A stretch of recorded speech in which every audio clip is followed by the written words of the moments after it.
What's up, everyone? Draft-a-Palooza is back, and we are live. We're drafting best ball teams all summer long here on the DFS Army YouTube channel. We're drafting more best ball teams today. We got a fun idea for today. But, of course, I got to introduce the man himself, Bobby Wow, joining me. What would Bobby Wow do? Give it to me. You know what it is, Bobby Wow. Say it. Fade the chalk. Hell yeah, that's it. Man, you said all summer long. It's starting to get a little fall-y outside. We got like one more day of hotness here in Chicago, and then fall-like temperatures for the next couple weeks. How fitting. Let me tell you something. NFL Week 1 salaries have dropped on DraftKings. Oh, man. Okay? That alone tells you all you need to know. I recorded the way too early DraftKings NFL Week 1 first look video yesterday. It is coming out later today. Bargains all over the place. Value plays. It's just like Dynasty. And by the way, if you're drafting best ball teams, a great way to like give yourself an idea of what players are worth, just go look at the salaries and remind yourself. Yep. It's like the best reminder. You want players that cost a lot of money, right? Bijan, most expensive. You know? Jamar Chase, 8K. Everybody else, less. So you can start to like get a feel for, of course, these salaries, our whole job is to look for discrepancies where it's wrong. But how fun is it that Week 1 salaries are out? We can start making lineups. And we can start getting ready. Super excited about that. We're not doing that today, though. This is the best ball stream, Bobby Wow. Yes, sir. So let's start with this. We're going to see if we can fill this. So we've set up a Draft-a-Palooza live sleeper redraft league, meaning it's a best ball redraft. It's a 1-year league, $25 entry, 12-team max, normal payouts, league safe, all of that stuff. And the idea is, let's see if we can fill this and do a live draft where we're the people. There's no tournament here. This is just a league. So the winner is going to get some, just like your regular fantasy football league, is going to get some portion of the prize money. Some portion. First place, second place, third place, split out the way that your normal fantasy football league works. That's pretty much it. So if you guys want to check that out, if we're going to try to fill it, Ray Zanny's in there. Let's go. So if you want to try to fill it, I'm putting the link one more time in the comments, and we will need to absolutely fill it and get everybody in there and paid before we start. So that'll be sort of the second thing we do if we can fill this league. So far, I see 3 names in there. Ray Zanny, I don't see in there. So get in there, join, use the link I just provided. Make sure I just sent the right link. I hope I did. And me, Bobby Wow, Tattoo is in there. And again, we'll have to have this fully paid up, league saved and the whole deal, and we can live stream the draft 30-second pick. We'll do a normal draft first. So if we could fill it, we fill it. If we don't, we don't. And that'll be that. Like I said, thought it was a cool idea. Thought it'd be fun. I like leagues. I like drafting against, like Bobby Wow. I like the league size because when you draft in a tournament, like we're doing these underdog, especially, you know, we love the Eliminator. But when you draft in those leagues, Bobby Wow, and when you draft in this kind of league, the skill comes through. Like I'm just up at mano against 12 other people. I don't have to go crazy. I can win this league. You're the investor of best ball leagues. I feel like you've diversified your profile across different sites, different styles, different types, it's honestly impressive. Well, let me put it like this, Bobby. I genuinely, I love fantasy football. I like the league format. I like playing against 12 other people and trying to beat that 12. Like that to me is an achievable goal. And what's better than set it and forget it, honestly. Well, that's the great thing about best ball, and the whole concept of best ball redraft is I like the act of drafting teams. I really enjoy that process. But I'm busy during the season. I play DFS. I'm putting big money on the line every single week, like massive money. I don't usually even have a lot of time at like noon to run through my fantasy football leagues and make sure I'm moving my players on and or off the bench, who's starting, sitting down and making those fantasy football decisions because I do DFS as my job. Yep. So best ball is like the ultimate. Like I don't have to pay attention. I get the fun of drafting. I get to look all throughout the season. And that's great for the best ball streams that we're doing. But also when I'm drafting against 12 other people, like when it's you and me and Tattoo and a bunch of other people from in the pod together, and that's the whole payout. Now I can judge myself a little bit more realistically. Like if we're judging ourselves, are we good at best ball based on did I win the underdog puppy? No, like Ray Zanny, who's here hanging out. But if we're judging ourselves based on that, man, that's a tough, it's a 1 in 200,000. There's 199,000 people feeling like a loser. Yeah. They're not all losers, by the way. No, all right. No. So we'll see if we can get that filled. I don't know if Tattoo's in the chat. He can help people if he's in there. But we had a bunch of, and I want to hear about Tyquan Thornton running with the one. So talk to me about that, Ray. Let me know. But there's definitely a lot of news that I want to get into before we get into our first draft, Bobby. Wow. Let me get into a couple things. Can I start? It might be a little somber. Okay. I don't know, but I got to ask you this question. Because you are a Jets fan. Yes. For better and mostly for worse.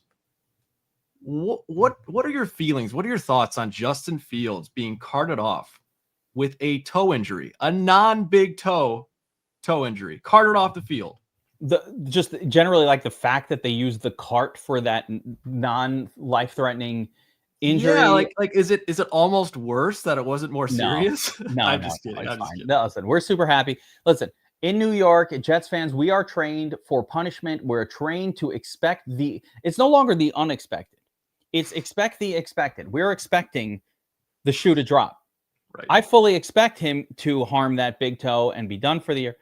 So anytime that's not happening, I'm happy as a fan. Yeah, that was a scary moment. We've all been there a million times before and it sucked. But the end result is Justin Fields, just fine. Not on no issues, no lingering concerns. I'll tell you who does have some lingering concerns, though. A couple of new massive issues have popped up, Bobby. Wow. Joe Mixon, top of the list. Older player. When you hear foot problems, you need to run. It's like back problems. There are certain problems that don't get fixed. And foot problems is one. Remember Ahmad Bradshaw? Not Bradshaw. Ahmad Bradshaw? It was the Giants running back, always had the foot issues. Ahmad Bradshaw? I think you have that right. Yeah. So always having foot issues. Foot problems don't go away that quick. When you start hearing Joe Mixon has like a lingering foot issue, to me, that is a season threatener. Now, luckily, Bobby, wow, if you've been watching these streams, and I know you have, I haven't picked Joe Mixon even a single time in a single draft all offseason. I'm just not a fan. I don't like the offensive line over there. I don't like Joe Mixon that much. Getting older, the competition, whatever it is, whatever the reason, I don't have any exposure to Joe Mixon. But now he's dropped for me. Foot issue. He is now in the undraftable category. Undraftable. Yes. Wow. Okay. Yeah. Oh, okay. Here it is. Ray's saying Ray's saying he's dropping to the 80s or the 90s. Actually, 80s or 90s at that point, maybe there. I'm okay with that. It feels like when they went out and signed Nick Chubb, they knew something bigger was up. I don't think you go sign. I know it's just a year, but you don't sign another old running back who I think he's gonna be the starter. If Mixon ends up being out for some time, probably more like yeah. And then there's Woody Marks there. So some interest. I'm more about avoiding Mixon than I am necessarily about like getting excited about Chubb. I'm okay, Chubb. Absolutely, sure. But I'm definitely about avoiding Mixon, number one, and number two. Now you could throw Woody Marks into the mix as maybe like somebody who carries some mild interest. I did hear another really fascinating little news nugget. You ready for this, Bobby? I want to hear it. Fascinating little news factoid out of Los Angeles, the Chargers. That obviously we know that Mike Williams has retired. Fine, get out of the way. So, get out of the way. Oh, I'm going to catch it. Oh, I fell. Remember that? Mike Williams? Yeah. The floater from Aaron Rodgers. The Jets, of course. The softest little feather ball just coming down like this. All you have to do is put your fingers out and catch it. Mike Williams is out. And the factoid is Trey Harris, rookie wide receiver, second round pick. Yep. Who's he competing with? Quentin Dropston? Yeah. Trey Harris was a beast in college as well. People don't know this about that player. I can't even remember. There's some like side notes about why he kind of dropped a little bit, but the guy was a beast in college. Could be a damage doer very, very late in your draft with Mike Williams out of the way, with Quentin Johnston being garbage.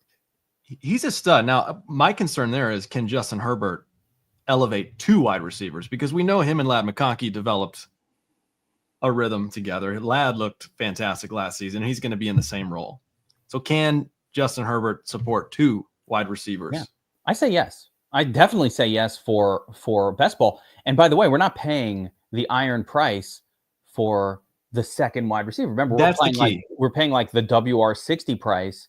Yep. And okay, like I only need 3 or 4 quality games out of a Trey Harris to say he was worth taking in round 12 or round 14 or wherever we see him floating around. So keep an eye on him. I think Quentin Johnston is the one who kind of got the little bumperoonie when Williams went down, but I think it's Trey Harris that we need to be mindful of as a really interesting. And by the way, that role, Quentin Johnston had 20+ point games last year. Like, yeah. I mean, QJ's looking okay too. Listen, it could be him, but I say he's had his chance. So we'll see. I'll tell you what, I'm not sold on the running back either. I think there's going to be a lot of touchdowns that come through the air. For the I am sold on the running back. Omari and Hampton. I know you love Hampton. I know you love him. I'm not sold. So just another bump for me for those. Speaking of the running back room over there, Najee Harris playing with fireworks, blasts his eye. Najee. Fireworks, man. My neighbors do it. Me, not so much. No, I'm out. I'm out with fireworks. I get freaked out with those sparkler things, man. I fireworks. I'll watch from a distance. I like the idea of it, but I'd rather beautiful. I let somebody else do it. No, like, right. Okay. I'm like, oh, Billy, you're lighting fireworks in your driveway. All right, I'll be over there. I'll walk over there. Hey, Jim. Yeah, I'm not bending down lighting them. Jim, you lighting off fireworks? Put in reverse there. Here. You know what I'm saying? I'll watch from here. These are crazy. All right. So yeah, that was a couple of more headlines. Couple of medium level headlines are that Terry McLaurin kind of holding out right now for a contract. I don't think it's relevant to us, but Terry McLaurin holding out. If anything, again, I'm just saying, Deebo Samuel there could be some value there. I know he looks slower. People are getting on the weight issue, but Deebo Samuel, that could be a really good spot that he landed in. Terry McLaurin holds out. I feel like I've been getting Deebo for nothing, like almost for free in these drafts. He's like a Trey Harris level.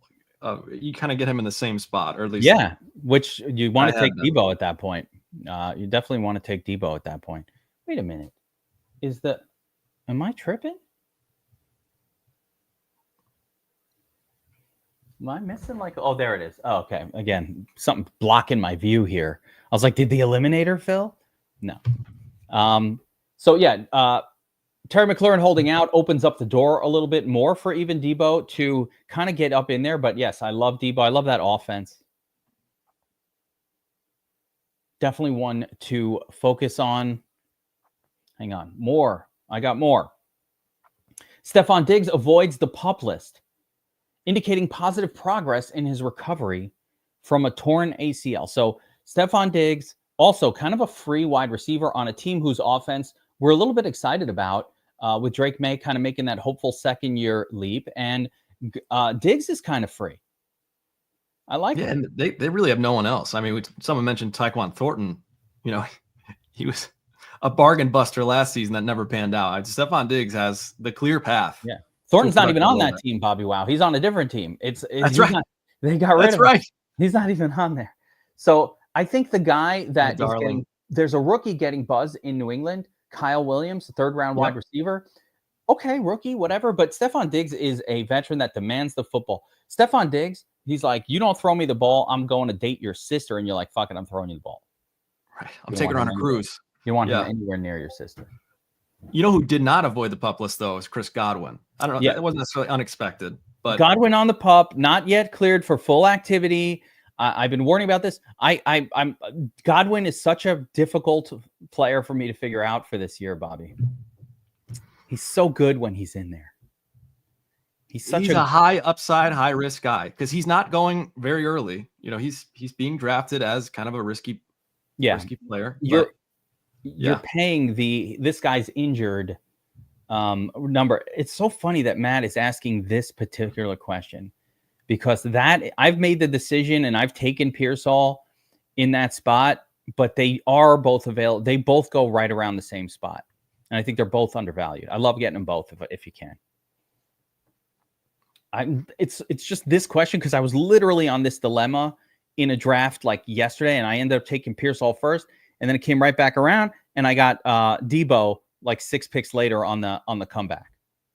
So I did. I'm taking Debo. Can I tell you why? Yeah, because I think as Austin Eckler gets older, I think he had a relatively productive season as far as he's concerned last year. I think Debo Samuel begins to eat into that role. In addition to his wide receiver reps, I think Debo has end arounds. I think there's tosses, there's pitches to Debo, get him running out of the backfield. That I think he takes some of that from Eckler, and I think that gives him the boost over Pearsall this season. But that's where I'm sitting right now. You've convinced me. That was all I needed to hear. Like I said, it's so close for me. Give me a reason, thought process like that. Like he can get in there a little bit in that running back role. Sure, why not?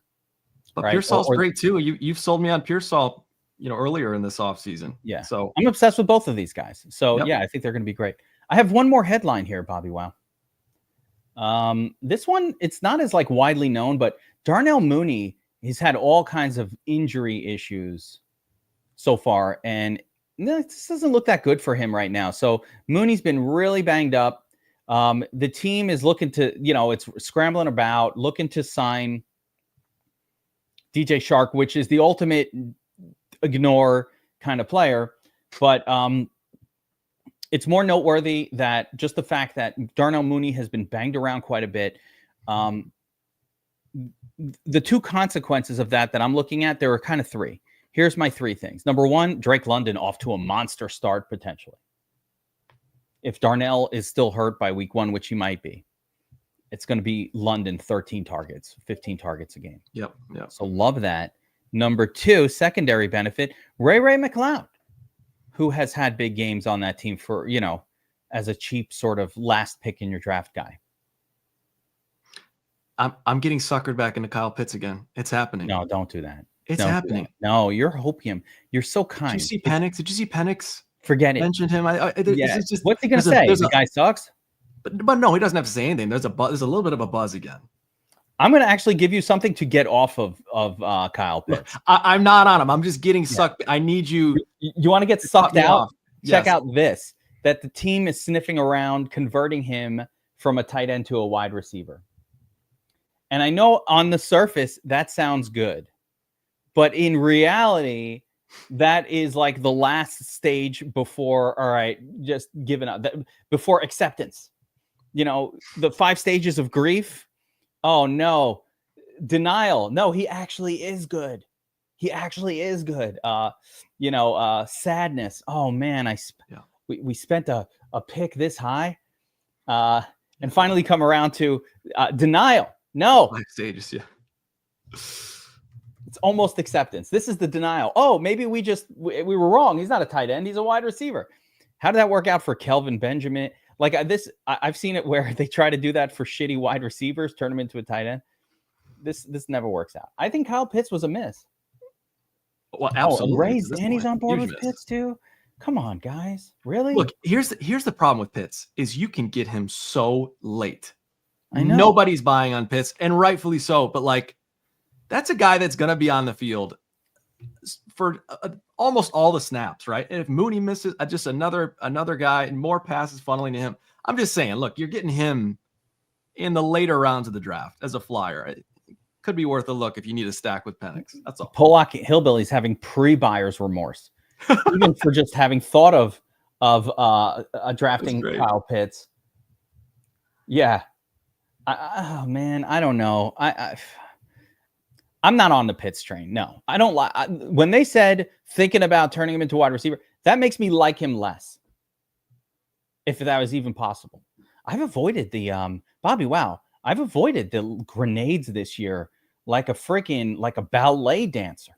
I'm just tiptoeing around grenades, taking them in stride. Yeah, I was like, already didn't have any mixing. Judkins, told you guys not to fucks with him in their offseason. Bad, good running back, bad team. Now we know bad guy. The player roster is Bijan Robinson. He is the guy on the Falcons. I love Drake London. Jury's out on Penix for me. Bijan is going to be a monster. Somebody mentioned that Penix reminds them of Jameis Winston, like a more accurate Jameis Winston. Was that you, Bobby Wow, who said that? A very intelligent, charming gentleman, yes. Somebody in one of my chats said that, and that got me tingling. Like any kind of Jameis Winston is a good thing. He can sling it, man. That kid can sling the ball. So. Yeah, it could be a lot of fun with Penix this year if it works out. I like Penix for the week 1 stack. That's what's up. That's right. Already made that video. It's not out yet, but look out, guys. If you're here on the DFS Army YouTube channel, look out for the way too early NFL week 1 draft video coming out maybe later today. I don't know. You should have notifications on DFS Army YouTube channel, guys. That should already be done. You won't hear about Kyle Pitts there. 24 years old, contract year. Yeah, more accurate camo without the interception. Listen, as long as he's slinging it, I'll deal with the interceptions. All right, let's do an eliminator draft, Bobby Wow.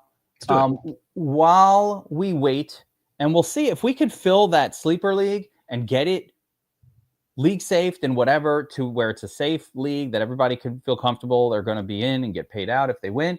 Then we can do that as a live stream draft as well. But for now, we'll start with our usual underdog eliminator. Now, let me explain how this contest... Bob, you can enter this if you want. I tried joining. We'll see if I got in yours or not. Yeah, you probably are.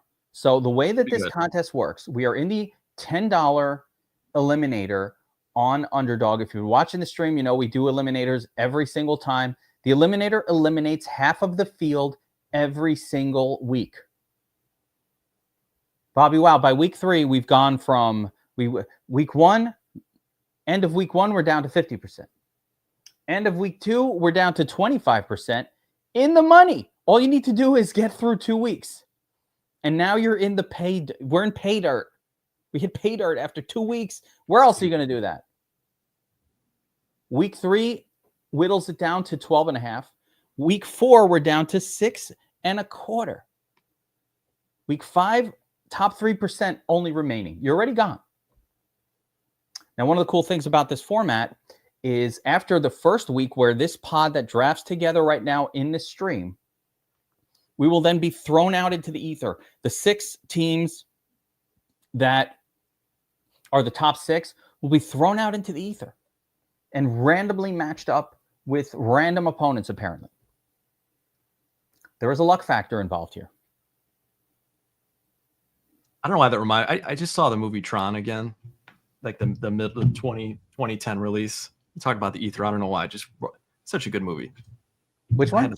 Tron. Tron 20. I saw the original Tron. But I don't know that I saw the one that was released in 2010. Yeah, and there's one coming out in October, which is going to be awesome. I must have seen it. Did I not watch this? You saw it. I must have seen it. I saw the original Tron like back in the day. You're a gaming person, right? As we wait for this to fill, you get into games like that. Yeah, that's more old school. I never played Tron. My uncle has like the actual arcade box in his basement, so we got all into it. Oh, he's got an awesome like man cave. He's got the blue joist. Oh, it's so cool, man. I need to have a man cave. I need to get a proper man cave, like the one that your wife doesn't want to let you build, but you do it anyway. Man, like stupid shit. Like you could put together an awesome. I could see you having like the ticker all around the border of the room. Oh man. Yeah, I could see it. You need to get on that. My next house. It's for my next house, not for this one. All right, so we're almost filled here. We're doing the Eliminator, $10 entry on Underdog. Bobby, wow, we're moving to primarily DraftKings for the month of August here. Primarily DraftKings. So we're towards the end of our run here of the live Eliminator drafts. So you got to get in there. Is this not filled yet? What is going on? Yeah, I haven't done one of these. One spot left Since I think we did our podcast a month ago. So this is really got to knock the rust off here. See, I'm doing them constantly. I love this one. So yes, and Mr. Nick, yes, the Eliminator odds of cashing. Listen, the win odds in the end of the day are the same. I just think it's the pathway to being in the money in the Eliminator is much more prevalent. You just, hey, get past the first 2 weeks. We have watched enough of these drafts, especially when the whole draft is not in this stream direct, where there's almost always 3 or 4 donkeys in every draft for round 1. So I think that getting past round 1 is not that difficult. So really then it comes back to, can I get past round 2? Here we go. We are full, I believe. Yes, we are. We have filled up. Let's see. Let's take a quick look here at the starting positions. Let me get the proper screen going here, and I'm going to. It's blocking my view. Hang on.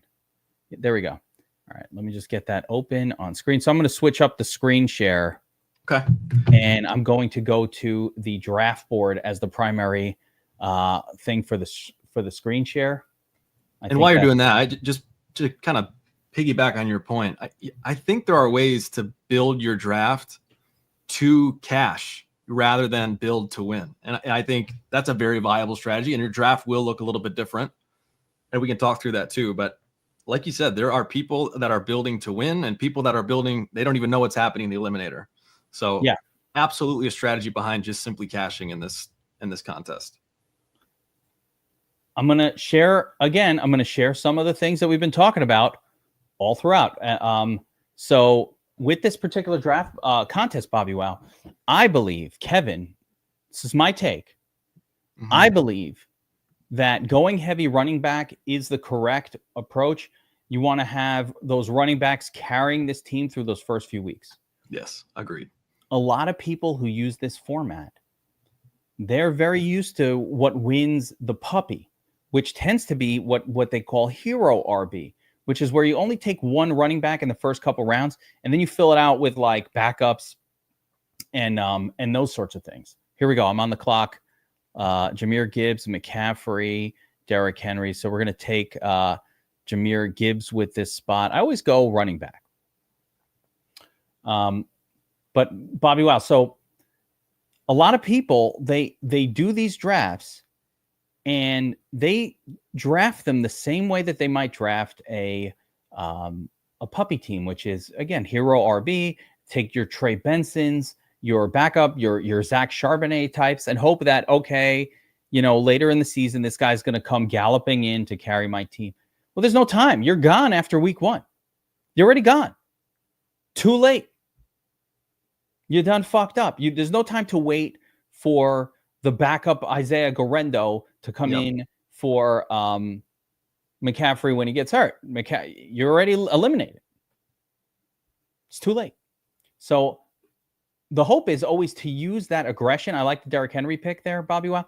It's to use that aggression of the field in trying to draft this like a puppy, use it against them to get us through the first couple of weeks. And then once you're through 2 weeks, I don't care. I've already got my money back. And then it's all gravy. And then you're just hoping for those head-to-head matchups to be favorable in some way or another. Keep it simple. Bobby Wow, on the comeback, you took Amon-Ra. Can't go wrong with Amon-Ra right there. I'm kind of building a hybrid. I like to cash, but I want a team that can take this thing down. There we go. Otherwise, I probably would have gone Jonathan Taylor with that pick or Bucky Irving. Yeah. I'm not in love with Taylor. Just as an over. Oh, there goes Chase Brown. These drafts are tough because like half of the field are in the. That's got to be an Army person. Yeah, half the field are literally in the draft with us, and that does make it a little trickier for me personally. All right, we're on the clock here, and I got Bucky. Yeah, I think you just got to go Bucky there. Of course, I prefer just a quick. I mean, DK Metcalf is a crazy pick there. Whoever just did that. That guy is definitely not in this draft with us. And that's what I'm saying. Like, some of these picks are so donkey that they'll almost deliver you. We'll keep an eye on this draft, and I'll look for the donkey that is going to, be the free money for us. I'm seeing some candidates here. We'll see if it happens. And just a shout out too, I have been using your cheat sheet like crazy on DraftKings, in particular Underdog. When I draft here, it's always up on my screen. So nice. If you're a DFS Army member and you don't use that that rating sheet, you have to use it. It is so valuable. Yeah, I mean, it can be helpful.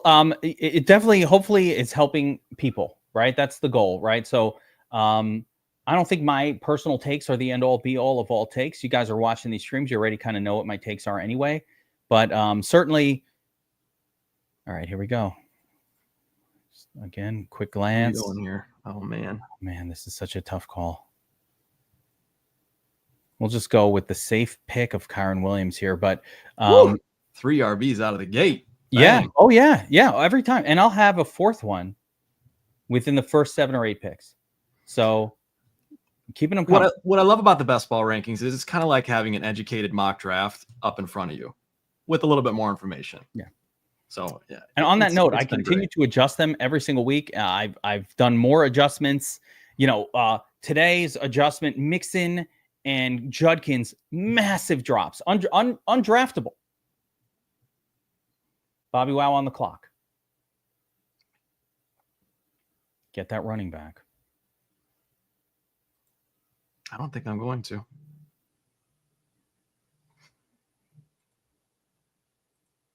Yeah, the running back crazy here. Unimpressive. So you're going a little Devontae, Marvin Harrison action?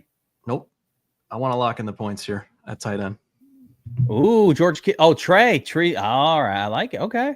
Yeah, that's a drop for Trey McBride. I mean, that's not where he dropped a little bit. Look how high. Look at the climb for Chuba Hubbard. Oh, Lord have mercy. I was hoping to get T. Someone drafted him right before me. Yeah. So Chuba Hubbard and all of the running backs, I'm warning you, the running backs go faster in this format. And if you allow yourself a situation where you don't have 3 pretty good running backs, you're going to be starting this off at a disadvantage. That being said, I don't love who's on the board right now, but neither do I. This is not my favorite, but I'm going to do something next best thing here. Jalen Hurts. You punted it away. So I don't know what to do. Let me take the stud quarterback and I'll figure out what to do in the next round. So in this round, just a couple of notes. I hate Alvin Kamara this year. I don't like the team. I think the team is garbage. And I think that will hurt Kamara, especially in this half-point PPR format that is underdog. I hate that pick. George Kittle is a really interesting pick there in round 4 for that person who took him. I don't mind it. Coming up on my pick, we've got a few really good wide receivers still floating on the board. Still good running backs too. So there's lots of goodness floating around. Tight end position is sort of set up, and the QB position are sort of set up not for near term. So we're going to go. You're up. Yeah, I know. I'm making a decision. Sure. I went with McMillan. I could have gone Mike Evans there and just kept it to ADP. I don't want to take a 4th running back. That is overkill this soon. Man, I thought you were going to lock in DJ there. I thought about DJ also. I did think about it, but then I just felt like it was like a Bobby Wow thing, being donkey homerish, and I thought it was like, it was just. I think you intimidated me in your Chicago thing. I didn't want it to seem like I'm just taking hit for the Bobby Wow thing. And definitely not a slam dunk pick there, but I really like DJ up against. No, DJ Moore is he's going to be great. He's going to be great this year. But I also think Ted McMillan is going to be great, so I'm fine with it. Yep. I probably, in hindsight, would say that. Hang on, let's grab Coso. In hindsight, I would say that McMillan being a rookie is probably less good for this format than just grabbing the old guy. Yeah, I think Bryce Young isn't getting enough attention this offseason. I feel like he put together a really fantastic stretch to end last year, and he's got some solid weapons coming back again. He's got McMillan. He could be kind of a sleeper at quarterback. He did turn around. Even Hunter Renfro's looking pretty good on that team right now. Like they're got a lot of names.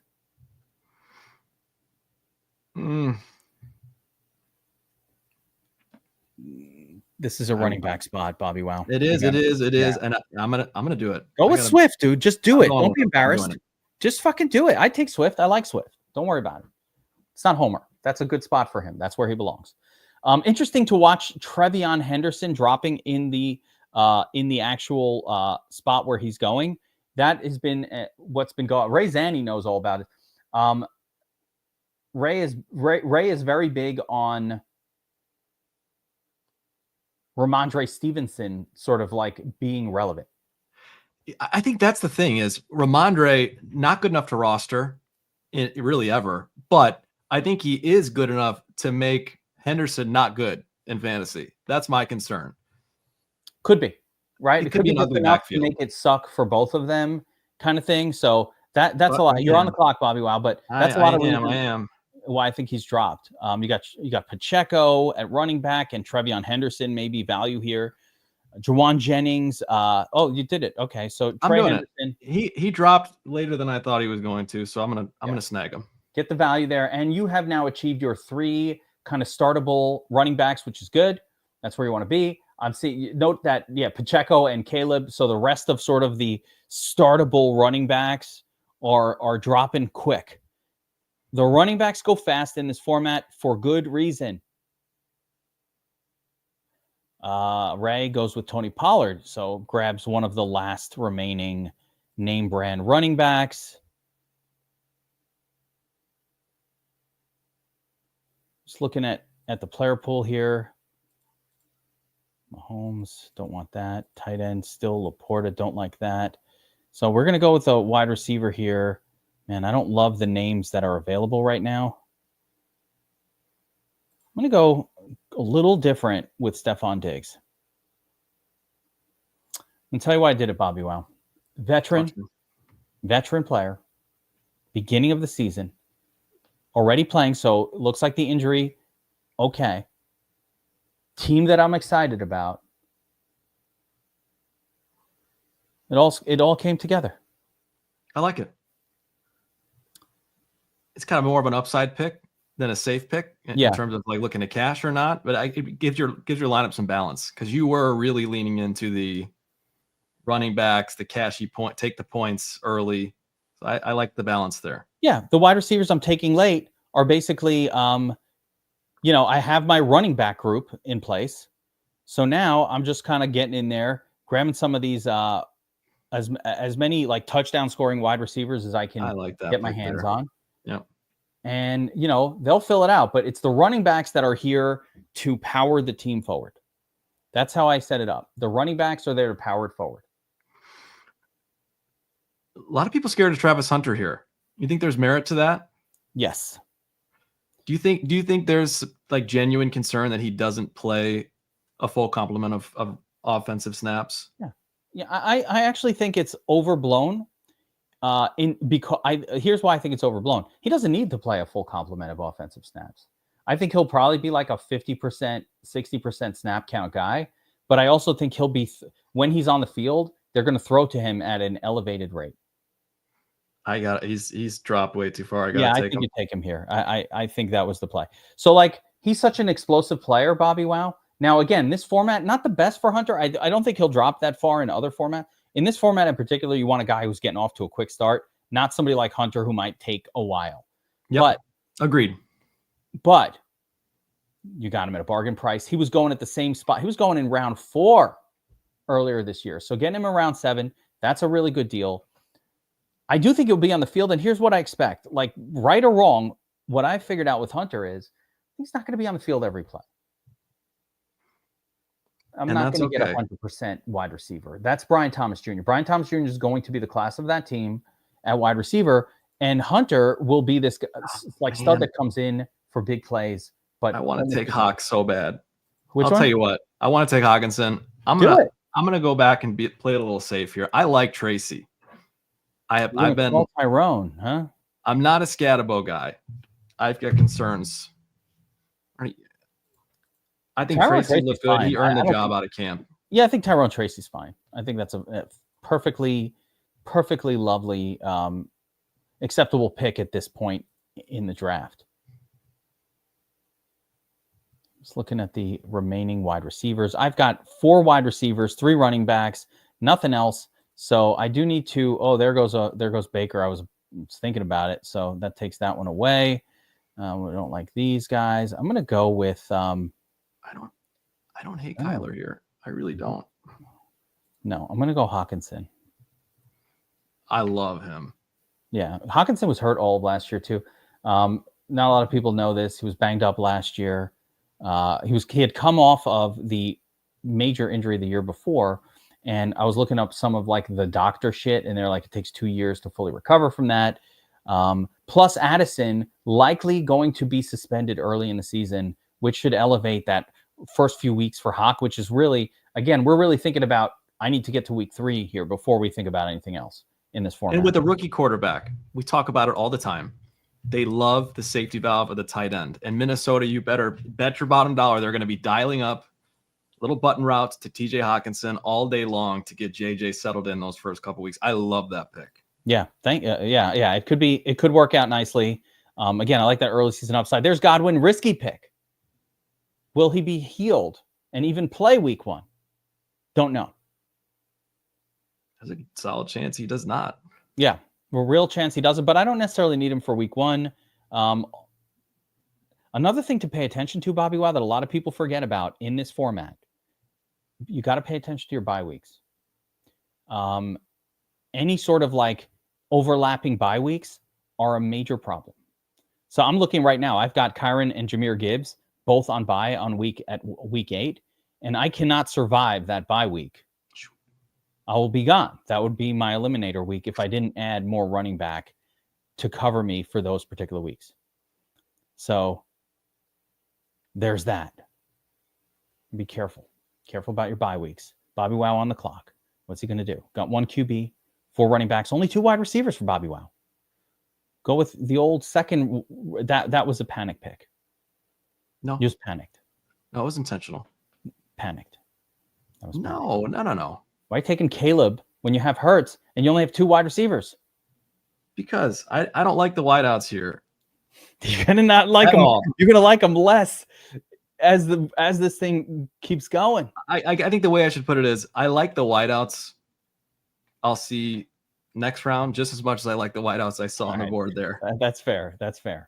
Guys, reminder that if we can fill it, I'm going to put this link in the chat again. If we can fill this sleeper league, it's a $25 league, best ball redraft, meaning no in-season management, but it is just a 1-year league. If we can fill it, we will live draft that next. If we don't fill it, that's cool too. We'll go to a different best ball tournament. But if we can fill that one, we'll do a draft. You guys, if you're interested in it, it's a $25 entry contest. I'm in it. Bobby Wow, Tattoo, and a couple others from the stream. And hopefully it will be only people from the stream because that's the only people who have access. So if you're interested in that kind of league, jump in. If not, all good as well. We, it's all good either way. All right, my next pick is coming up. I don't have a QB. I only have 3 running backs. I'm pretty set at wide receiver at this point, at least for the early wide receiver. So I will be focusing on quarterbacks and trying to get another running back in there. You left me with Javonte, and I will accept this gift of a starting quarterbacks are getting ugly, man. Nah, that's quarterback's still good, man. Got good stuff. Penix is there. Bryce Young. That whole secondary level. Yeah, I probably should. You took 2 QB. I don't even have anything. I got nothing. Why'd you take Caleb? Mess me up. I do have to get a QB going here at some point real quick. So I think I'm going to go with Trevor Lawrence. There were a couple people without QBs. So part of the strategy was, anyway. Burn me. Basically, you burned me. You screwed me. I'm taking you're good because you got your running back floor all detailed out there. I've got my RBs. So my feeling with QB is I don't care. I'll take a bunch of mid ones and I'll string together, 20 plus points each week. I'll have 3 of them. So another little drafting philosophy I'm going to share with you, Bobby Wow, and with all the awesome people who are watching live. So this is sort of like just standard fantasy football approach. And it's a little different from what you did. So like for me, if I take the luxury quarterback early, I'm less inclined to take a second one like within the first 10 rounds or so. Or even the first, I'm fine. Same thing at tight end. If I take an early tight end, I want to take one and then really wait a long time on them. But if I take the middling, QB or tight end, that's where I want to hammer a few of the mid ones in a row.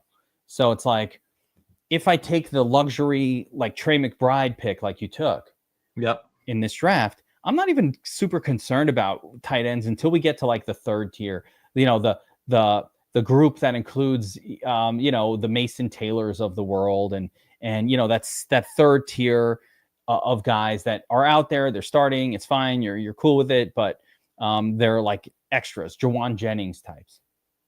Not Jawan Jennings, Jawan Johnson types.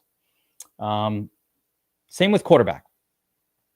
I'm in the mid quarterbacks category for this. So I'll need to take a few sort of like aggressively to make up for the fact that I didn't really, take a very good one. So I'll have to hammer these ones. Yeah, I think for me, it all depends on how those first couple rounds play out, right? If you get 3 of the solid running backs like you did line up where you drafted, I think that's the way to go. I was not fortunate enough to have that. Yeah, sometimes it doesn't work out. I've done a lot of these, and like I said, oh yeah, look at that. See, the quarterbacks are just dropping. There's not that many left. I think you take Bryce, man. Yeah, you already took McMillan. Yeah, might as well. And again, stacking means nothing to me in this format, but like, right. Who cares? Yeah, I'm not against it. So yeah, it's meaningful after you cash. What's that? I said it's a little more meaningful after you cash. You got that upside. I'll take it. Like it can't hurt. It doesn't hurt you. It's just not something that, the Bears, you like this guy. The Bears 78 is in the draft with us, Bobby Wow. And he just took Nick Chubb. Wowzers. Too soon for Nick Chubb? I don't know. I guess we're getting down there. I'm now looking where. Oh, here we go. We're back on the clock. Jaden Blue, right? Roshan, Will Shipley. Okay, interesting. Quarterback group can get one more here, or go back to wide receiver and just. Oh, okay, I like this. Let's get Kyle Williams so I can lock down the entire Patriots. Maybe the most non-existent passing offense in the history of passing offenses. You're locking it down. I got it locked down. The only thing missing here is Drake May. Don't need him. There's Sam Darnold. He goes. So that's another thing. Pay attention to the bye weeks of your wide receivers too. Be careful. All of mine are late, like 12, 14. There's definitely some overlaps here though. That's the negative also of taking players from the same team.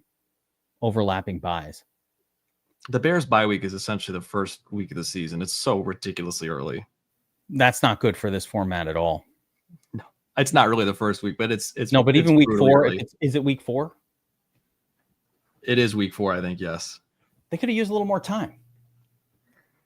Man, is Tattoo even in the chat? It's crazy. He's supposed to be running the live draft. He's not even there. He's not even in the chat letting people know what to do. Oh, jeez.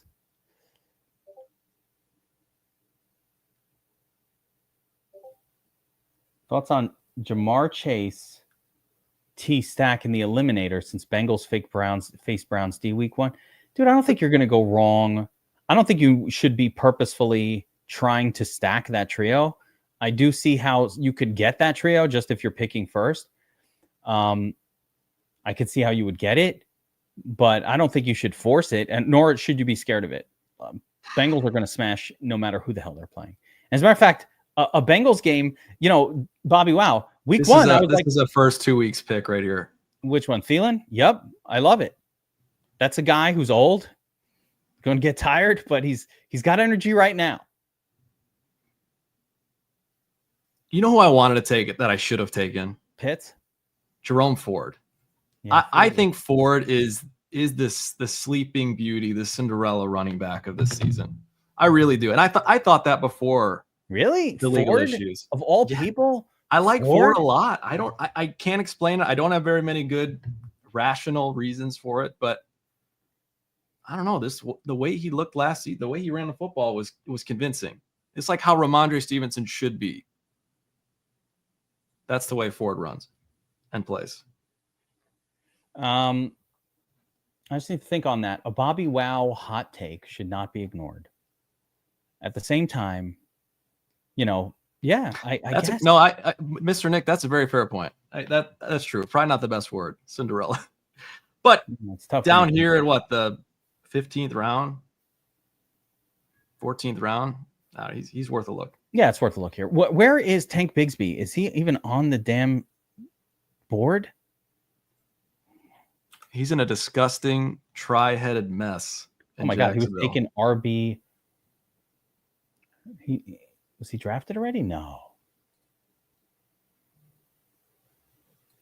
My other running back take, and this is purely fueled by bias, so just getting that out of the way. I do think Rico Dowdle is the starting running back in Carolina by week 5 or 6. Really? Oh, you just hate Chuba Hubbard though. That's I don't like Chuba.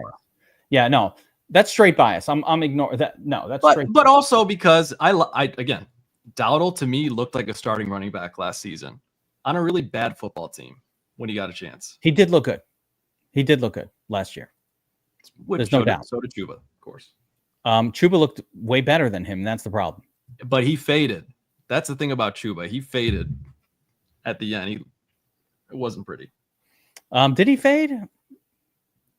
They put a lot of volume on that kid. I'm doing it. They put a lot of volume on him.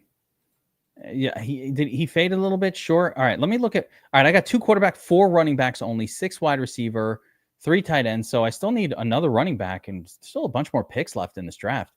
Weirdly, we're only in round 15. I feel like players that are normally still here in other versions of these drafts are not here right now, which is crazy.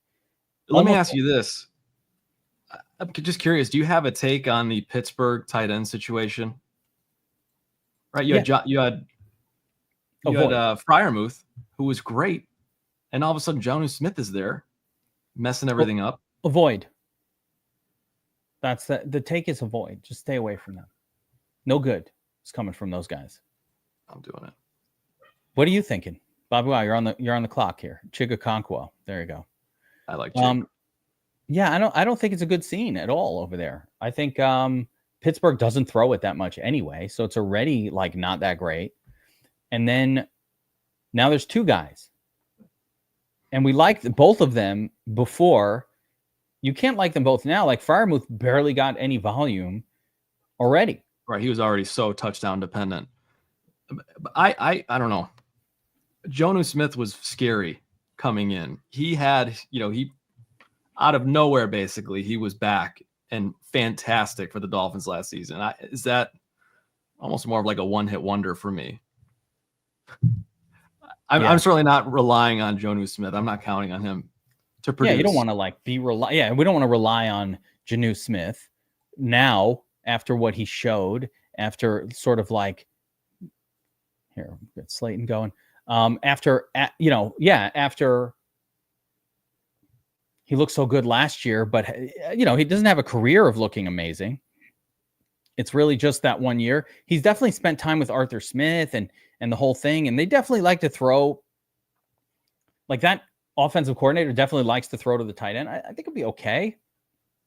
You know who doesn't like to throw to the tight end very much, though, is Aaron Rodgers. No, not a tight end throwing kind of guy. his whole career. What does that mean for us? Do we think Aaron Rodgers is really going to have a healthy season? Healthy, yes. I think he'll play. I think he'll play 14 plus games. Really? Do I think it'll be productive? I think that's the question there. All right. I'm going to give you my sneaky pick of the year right now. Guys, this is my sneaky player of the season. Elijah Mitchell. Brand new on the list. Let me explain why, Bobby Wow. RB3. Okay, yeah, talk to me. Is not the RB3. This is incorrect. This is the beauty of paying close attention to what's going on. Okay, here we go. This is why. Okay. Mitchell playing ahead of Kareem Hunt looks to be the clear RB2, but more importantly than that,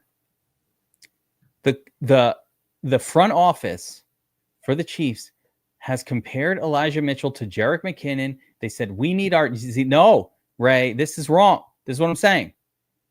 It might be Brashard Smith, but I think it's actually Elijah Mitchell who is going to get the Jerick McKinnon role, be on the field for useful snaps. Andy Reid likes a separate guy for the third down package than he has in the first and second down package. So the negative is the third down package doesn't come up that much when you're the Chiefs. You have a great defense and you're always ahead. All right, fine. But in those special occasions where the Jerick McKinnon, if listen, we're in round 17. This is just like unowned player. Yeah, absolutely. Yeah. So I'm not expecting such big things. I'm just saying there's a reason. There's a logic-based reason to. Oh, you're on the clock, Bobby. Wow, grab your guy. But there's a logic-based reason I'm gonna handcuff to potentially consider.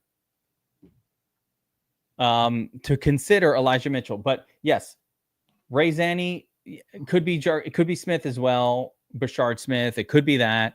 I just think like it's worth a shot with Elijah Mitchell. He looked good when he played a couple years ago, and I think he got hurt for an entire season, but he was looking like a good player. He was hurt. Yep. Yeah. Brashard Smith, we don't know anything about him. He's just some lowly drafted rookie. So I'd rather take my chances with an established NFL player that the team brought in specifically for a purpose. They did bring him in to be that third down pass catching role. It could work out. That's interesting. I really, that's a good nugget there. Yeah. Little information nugget. Speaking of nuggets, DFS Up North mentioned Naylor as a potential last round flyer. With Addison's let's go issues here, I'll do it. Naylor got a bunch of touchdowns last year. Yes, he did. Big body. He did score McCarthy. Yeah. All right. So we're through this draft, Bobby Wow. Let's look and see if there was a donkey in the house. You ready? So I'm just looking up top here. It looks like just from the chat here, the names I recognize, Razor, of course, Fungul is Polak Hillbilly. Those are, from what I recognize, those are the only two. Okay. And we're always going to have a donkey in every draft. So to me, Bobby Wow, the donkey here is going to be somebody who forgot to take running back. So I already see one. So here we go. I thought you were calling me the donkey right off the rip. I'm like, oh my God, no. Absolutely not. No. So we'll just look through some of these drafts. So let's start with Paper God. Experienced guy. Neighbors, Nico, Jaden, looks pretty good. Marvin Harrison, and then it starts going downhill quick. A takes Rashee Rice, who's likely to be suspended for 6 to 8 weeks. So no help here. Now, I don't know why you want a suspended guy when we're in the Eliminator format. This guy won't be here week 2. I don't know how he's going to enjoy the production from Rashee Rice. And then my guy forgets to take any running backs of note. Montgomery and J.K. Dobbins, followed by a bunch of tight ends. So this is a dead team. He does not have 3 starting running backs, doesn't really even have 2. So he's got a dead spot at the running back position, has a dead spot at the wide receiver position, this is a donkey draft. And here's what's crazy. The experience badge.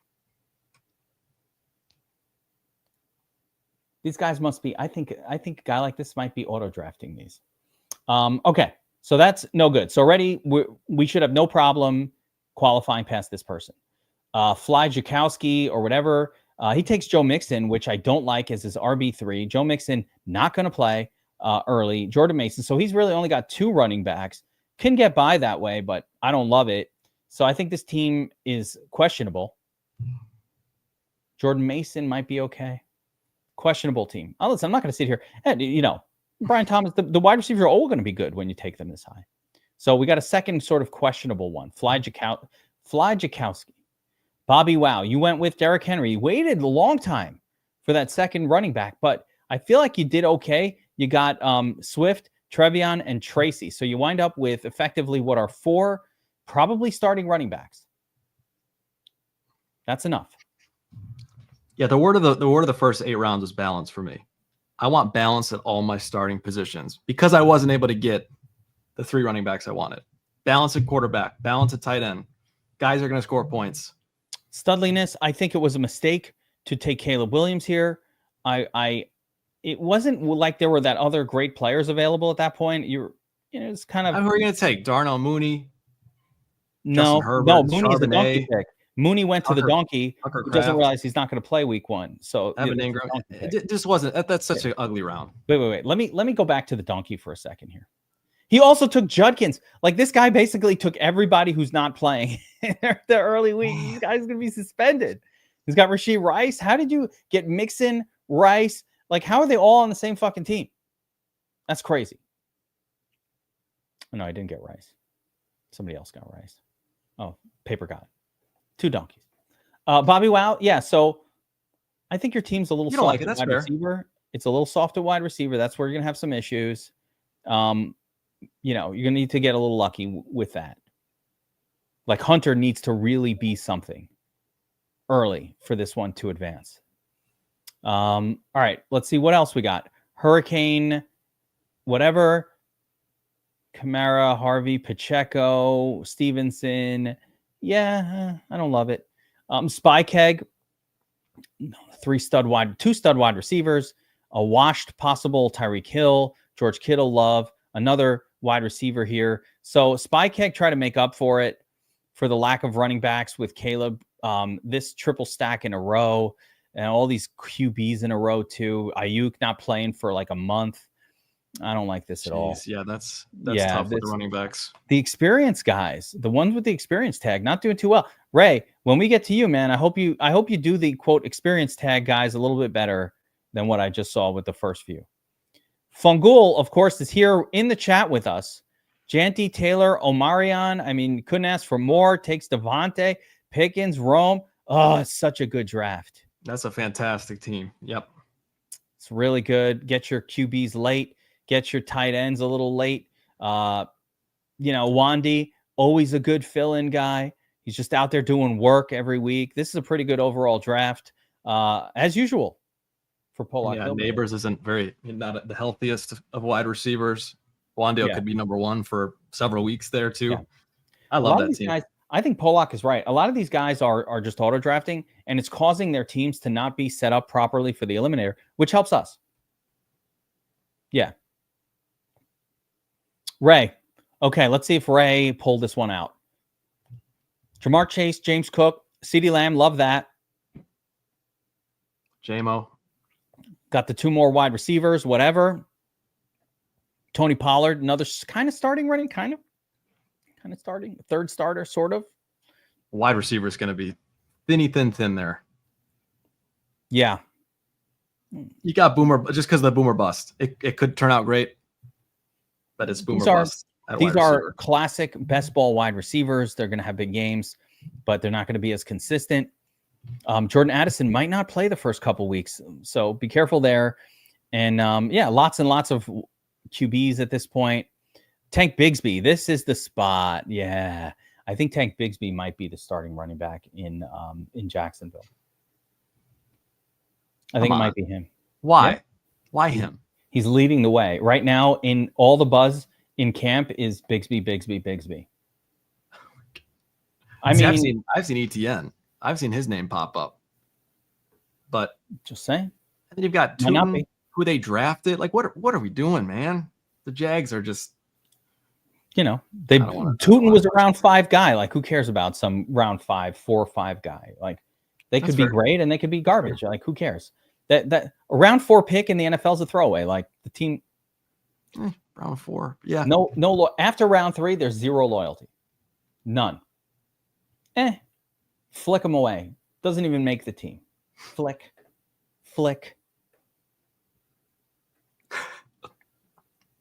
Ryan Pohl calls him in the office. It's like, pack up your shit, and fuck off.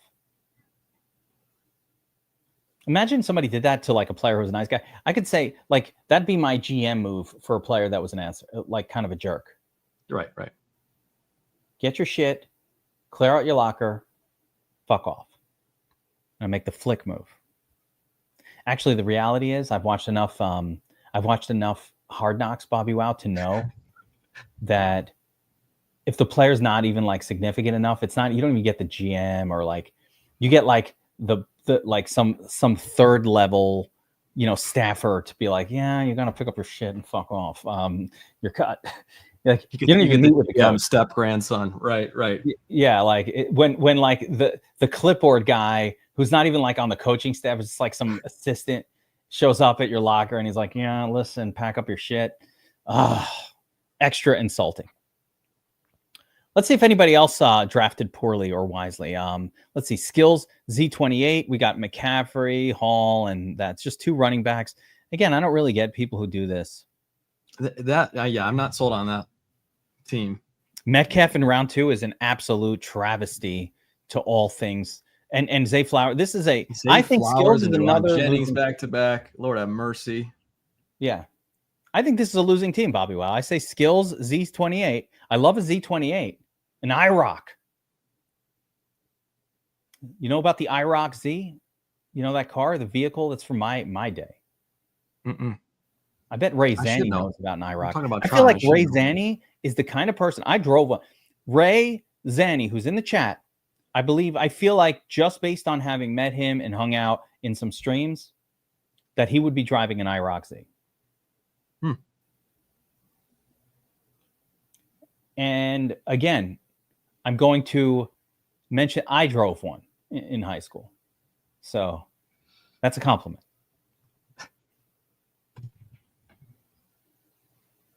I drove an IROC. It was badass. I wish I still had it.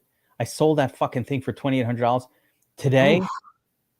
Today, it would be worth 15 grand. Like if I just kept it, it would go up in value. 20? Right. But that was like what, 50, 60 years ago you sold that? God damn it. I'm just messing with you. Hey, come on.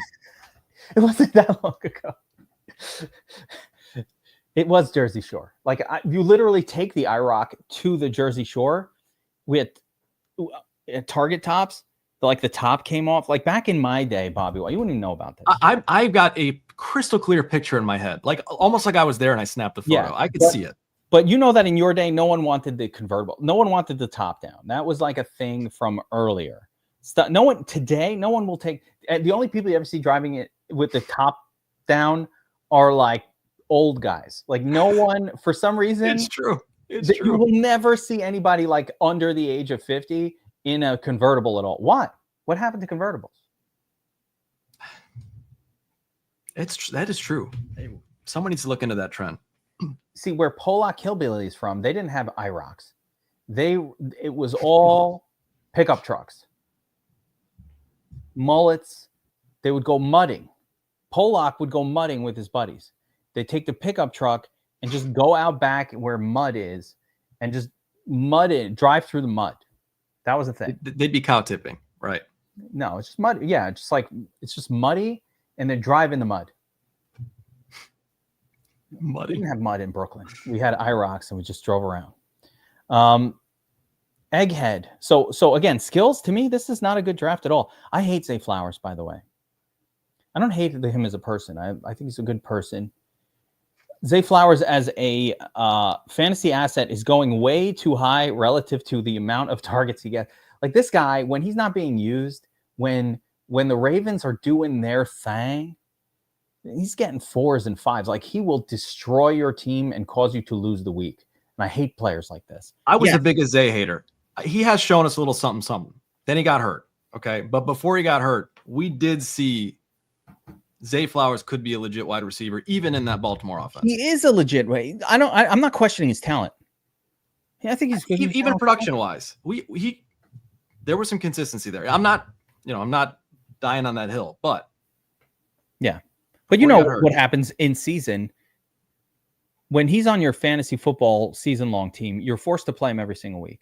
Like you got game cast up. You see Rashad Bateman just scored the second receiving touchdown, right? It's the worst. This is exactly how it goes. Like Zay, acceptable best ball piece because when he's doing his dud, he's not even in your lineup. It's fine. And when he's hitting for 22. So that's okay. Yeah. I love Big Betty Beaver. Big Betty Beaver, welcome to the stream. Welcome to the stream, Big Betty Beaver. I love Hollywood Brown this year. I think Hollywood Brown is going to get you everything that maybe Zay Flowers is probably getting you. You know, he's a big play guy. He's probably looking at 5 or 6 targets a week, and some of them will be monster targets. And I think Hollywood Brown will get you what Zay Flowers is getting you, but 7 rounds later. That's why I'm okay with my team. I got the best 2 wide receivers for the first 4 weeks in Hollywood and Adam Thielen. Yeah, I love those guys. Might end up being my starters. I didn't get into like the specific picks that you made, but yeah, I love the Hollywood pick. I think that's great. He's a guy that I'm always. Do I love Luther Burden? No, but we talked about Trey Harris before the draft as well. I really like Trey Harris. Thielen the first few weeks, great. You know, Noel, maybe I don't know for where it is. Who cares? Like, all right. So what else we got going on here? Skills, dead draft. Let's see here. Egghead, another one. Only 2 running backs. Tajay Spears, So I don't know. Got Lamar. I think that's pretty good. Let's see. Scott Willie. We got Barkley, Jacobs, Aaron Jones. This looks solid. I think he's fine. This is a pretty good draft. This is the wrong league for Tajay Spears. It's probably that. Although I will give Tajay Spears credit. It's possible that Tajay Spears is the starter on that team, and it's not Tony Pollard. He will be. I don't think it'll be the first couple weeks. It's going to take a couple weeks. But yeah, I do like because I happen to like Tajay. And then the Bears. This is not even a serious team. So like the Bears is a dead team. This is free money for us. He took Josh Allen way too strong. Why did he take James Conner there? James Conner might be the best pick he took.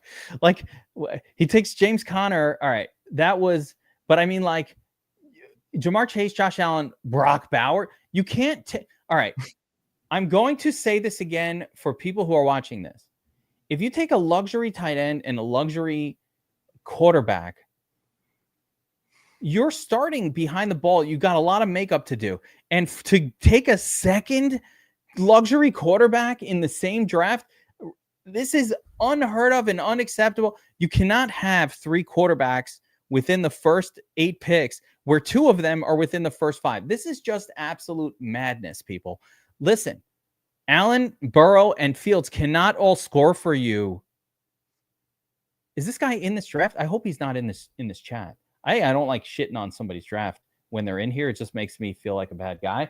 But also, what the fuck are you doing? 3 quarterbacks when one of them is Josh Allen and the other one's Joe Burrow. Both of those are considered luxury quarterbacks, meaning if you take any one of Josh Allen or Burrow, you should not even be sniffing another quarterback for multiple rounds, like until after round 11, round 12, in that third in the QB3 category.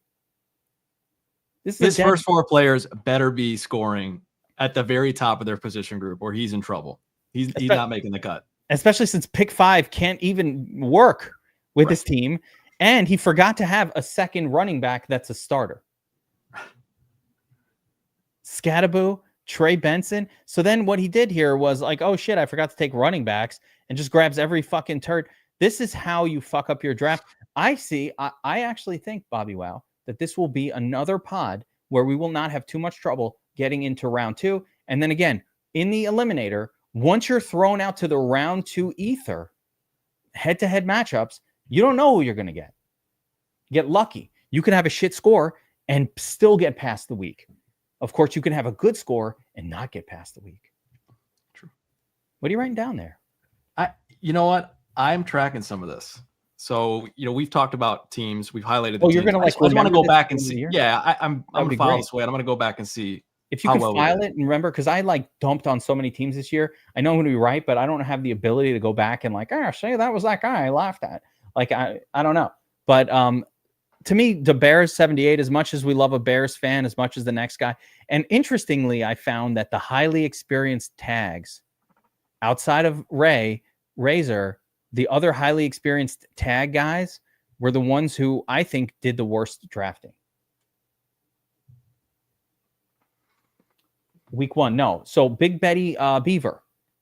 The way this contest works, week 1, this whole pod will play against itself, right? It's this pod in week 1. And 6 teams will move on to week 2, and the other 6 won't, which is why I like to look at the pod. And my assumption is Paper God, Fly Jakowski, Spy Keg, and the Bears, and probably Egghead too. So 5 of these guys drafted so shit that they will not move on. Those are my predictions for the guys that will not move on. And then after that, we're out in the ether with everybody. Yeah. I so wish that this Big Betty Beaver is an actual female. I just don't believe that it is. I think that's a man. We can believe that it is for now. I want to believe that it's a woman. If you are a woman, let me know, because that would be the most badass chosen name for any female commenter ever, probably in the history of commenters. All right. Where were we? All right. Let me drop this. Where are we? Drop the screen share. Get rid of this. And we're going to go to Sleeper and see if we filled that league. We did not. So I will give you guys a quick chance. If we are interested, I think Tattoo's not here. So this is, it's an actual beaver. That's fair. I gave you guys a shot to fill this. We'll do this another day. It's not going to fill Bobby Wow. That's Tattoo's okay. Not even awake. We'll jump back on. It'll be much more organized. It'll feel better. But I'm glad we got that eliminator in. Yeah, we'll do the live draft another day. We'll do another eliminator. Love the eliminator. I can do eliminators all day. And plus, since we're going all DraftKings for the month of August, we'll get some of these last ones in before we make the switch. Let's go. The eliminator. We'll do one more. My favorite. All right, guys, here we go again. Remember the critiques that I gave on the last one. All right, we're in. Bobby Wow. What the thing that actually makes me happy or satisfied is when I'm ripping on those drafts, and I don't like ripping on anybody. Man, did you get in there? No, which is actually good. I'm gonna leave the one I'm in. Oh wow. I clicked it at the exact same time, but you found one that was full. Oh, I got the last spot in the previous one. And so I bet you're going to be in there with a bunch of people from the stream. Check on yours. I left. Oh, you left? I'm focusing here. Okay. All right. So now you're going to help me in this draft instead of anything else. All right. That works for me too. Let's see here. So Bobby Wow and Kev combo draft in the Eliminator. Finally, when this one wins, I'm expecting the split as well. Absolutely. But finally, I'm in a draft not against a million of you guys. So let's see what happens. This will be an example of what happens in one of these when the chat is not in the draft with me. Maybe some of the players that I personally like will drop a little further, Bobby. What do you think? Maybe, and I kind of like that you're not in the middle. I feel like you've been in the middle so much. In so many of these drafts, you've been stuck in the middle. Where am I toward the end here? 110. Picking 110. Yeah, I've gotten a lot of the early picks. I think the late pick in the Eliminator, you were in this spot. This is where you were in the last. You were 110 in the last one, correct? Yeah, I liked it. Okay. My team It's mixed bag, I think, but I like the spot. I feel like I got a good view of the draft. Everything was in front of me. Plus, my picks were close enough together where you're not scrambling, but there's some rhythm. What do you think the guy who took Ray Rice thinks about his draft? I frankly, I don't think he's seen it yet. I think that was an auto draft for whatever reason. These guys just like click, enter, auto. They don't pay attention. I don't know what's going on. All right. There's one in every draft. What would you rather see on screen? Do you want to see my pick availability, or do you want to see the full draft board? I want to see your pick availability. Okay. We spent enough time with the full draft board at the end. Okay. I want this to be solely focused on what we have available to us. Okay. So let's take a look here. Again, eliminator format. We want to grab our running backs. Derrick Henry goes. Achane, Janty, Janty and Achane are still there for us. Or super stud wide receiver, Puka. Either you take Janty or Achane. Yeah, let's go. Achane was taken 1.9. So we'll go Janty. Nice, young, healthy, stud. The unquestioned guy. Yeah. Healthy. Which you can't even say about Bucky at this point. No, you cannot. Now, Bobby, I might switch this one up a little bit. Yep. So we've got Brian Thomas Jr. I really don't love Jonathan Taylor. I think I want to go with a touchdown scoring Brian Thomas here. I like it. Yeah, and we'll take our chances with. You've been high on T-Law today. It's been in the ether. You know why? Have you watched enough to know like what I've been talking about with T-Law? I have. Yeah. So my whole thing with T-Law, and I'm not sure he's an actual good quarterback. Let me preface that. I'm not sure he's good. I don't know anyone's sure. Yeah, like I'm not sure. He might suck. He might just actually suck. Like he's not good. But he's been on the shit team with terrible coaching and all of this for the last few years. They bring in Liam Cohen, the guy who fixed Baker Mayfield. Yes, that's right. And it's all about the Liam Cohen thing for me. It's hopium. I'm smoking it. I hope. Like that. It's just hopium. If Liam Cohen can do what he did with Baker, then we can see like a Bucs-like transformation of the Jacksonville offense. Tampa's right across from Jacksonville. It's like in the same place. The separation for Doug Peterson was enough reason for me to think T-Law could be back. With Cohen in there, that's like a double bonus. Yeah. That's a great call. Experience. I'm with you on T-Law. Yeah, experience that. Now, I don't want to put my stake my rep on it. We're not drafting him with the next pick. Right. Yeah. But I'm saying I think that Jaguars offense, if it can do a Tampa Bay style turnaround, man, do they have the talent there to pull it off. Brian Thomas Jr. is an absolute monster. And with Hunter's there. A legit weapon. Strange came on strong last season. He looked like a viable tight end. Even Diami Brown is the WR3. The whole thing looks fine. They've got a bunch of running backs. It's going to be okay. So I think that offense could turn around. I mean, you're saying Etienne could be one of the other guys? I don't know. Let's see what's going on in the draft here real quick. Let's just eyeball what everybody's doing.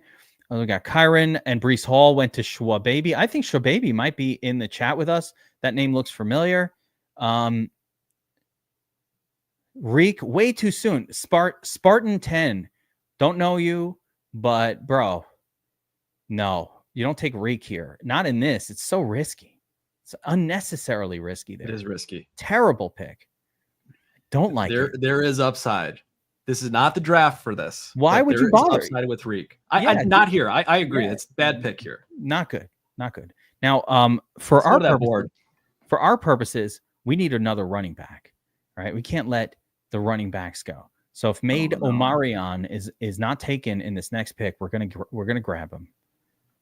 Yeah, there we go. Okay. Bang. Okay. Phew. Yeah. Because panic was setting in already. I was a little nervous. Well, I was nervous because then I don't want to fight with you over. Chuba. I do like Chuba, and I was like, oh man, I'm gonna have to fight with Bobby over Chuba here. You hate Kamara. I hate Chuba. Let's see what's going on. Tight end is already down to the not worth drafting group. Running back, still, hey, these guys are going different. QBs are no longer in the stud zone. We're in that secondary level with Burrow and Mahomes and those guys. So that's fine. Who's the wide receiver again that you took? I have Brian Thomas Jr. We could take Devontae Adams here and just get crazy. I like Adams. Yes. Yeah. Give me Adams.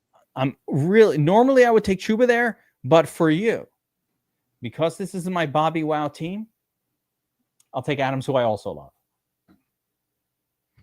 He's going to cook with Matty Stafford. As long as he stays healthy and Matt stays healthy. Yeah. That's going to be a fun pairing. Imagine if Matt Stafford, though, like screws us all by like just getting hurt. The back issue keeps lingering. But that dude plays through. If anyone's going to play through stuff, it's Matt Stafford. I don't care how old he is. He's a tough guy. If my wife looked like Matt Stafford's wife, my back would be blown out all the time. See, my back would always be blown out. Luckily, I know your wife is prettier. That's where you're going with this. So not a problem. Sorry. There's not just the act of look. Can his name ever come up without the spouse? I don't think it can with you. No, I have to bring her up. Rashee Rice goes to Spartan 10, who I called a donkey earlier. So I already noted who the donkey was. It only took the first pick to know who the league schmuck was. You need a donkey alert for the final stretch here. You need to throw like a little 3-second video. Bobby, wow, I'm worried that like one of these donkeys is going to be. Oh, I came up with a new concept for a show. We could talk it out in a second. Let's go to the board. Yeah, let's go to the big board here. But I also came up with a new concept for a show in season that you're going to love.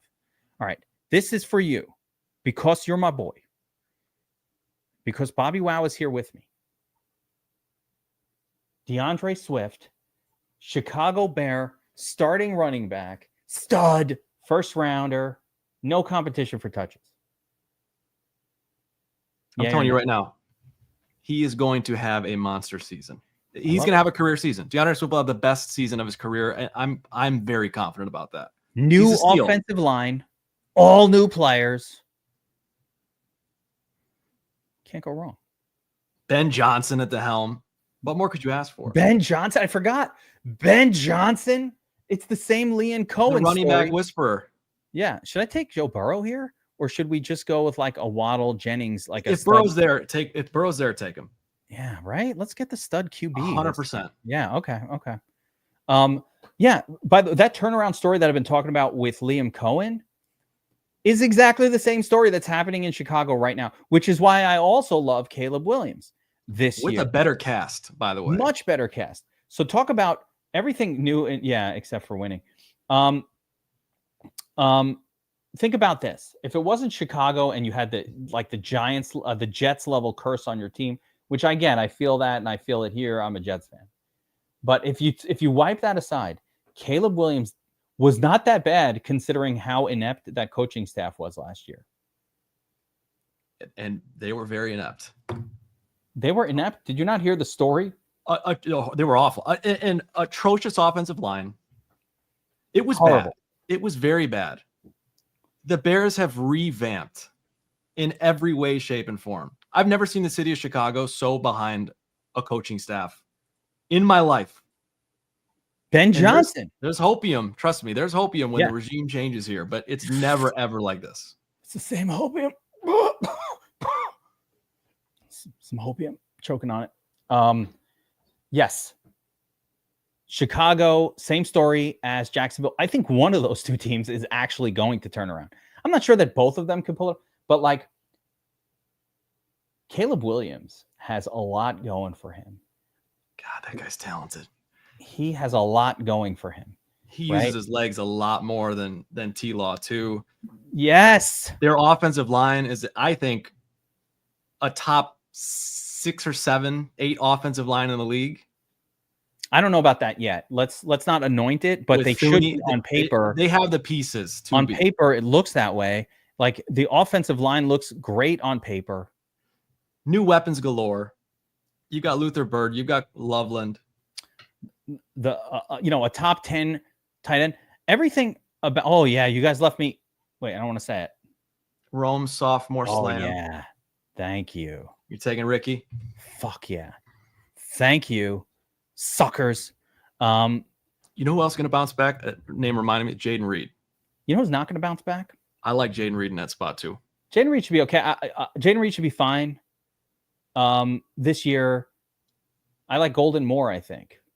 Just man, that's crazy situation. But yeah, I like Golden more. But you know who's not going to bounce back? Cole Kmet. Yeah, I disagree. I think, if anything, I think Cole Kmet's going to hurt Loveland's fantasy stock. I think both guys are going to be involved. That really do. Both of them, which is almost worse. All right, we got 3 running backs, three wide receivers, 3 running backs, a quarterback, Joe Burrow. Right now on the board, we got Godwin, slow start, maybe Golden. At running back, Tyrone Tracy, J.K. Dobbins. How many running? You have 4 running backs, don't you? We got 3 running backs so far. Tracy, go Tracy. Let's go Tracy. I'm gonna call Tyrone. Call Tyrone. Erica Badu says, "Call Tyrone." Is the NFC North the best division in football? The NFC North, all around, I think it might be the best division in football. I mean, obviously the Lions are a Super Bowl contender. I would say that the Bears are a Super Bowl. Not the Bears. The Bears are an ascending team, but I'm not going to put them in Super Bowl contender. Let's just say the Bears are the worst of the teams. You've got the perennial 10+ win Packers, who are always good. And lock course, it in. Yeah, if you take them all as a group, well, let's compare, right? What other? I think as a group, yes, right. Obviously, does any other division have a chance at 3 playoff teams like the NFC North probably will end up with? I don't think so. AFC West. The West? Broncos, Chiefs, Chargers, Raiders, not so good. All right. But Broncos, Chiefs, Chargers, you got 3 pretty good. I'm not going to, Yeah, maybe them. I'm just trying to think it through. Like the NFC South. To me, that's comparable to the top 3 in the North. And then the Bears have the edge over the Raiders for me. That's fair. Holistically. But again, I mean, just a question. Yeah, I like this kind of discussion. It's fun. And like definitely, the NFC East. Yeah, you got the Eagles there, the Cowboys kind of mid, Giants not really that good. But actually, I would say between the Eagles and the Commanders, with the Cowboys as a sort of wild card, not bad, right? Giants being Dak could do his thing. I like Pickens a lot. I think he does a lot for that offense. Yeah, not bad. I think that I always think Dallas is going to be an improved team, and then they're not. They can't be as bad as they were last year. They can if Dak gets hurt again, which has been a real problem for them. I think their team has got to be a lot better than last year. They have basically just improved from nothing at WR2 to like a Pickens, a real WR2.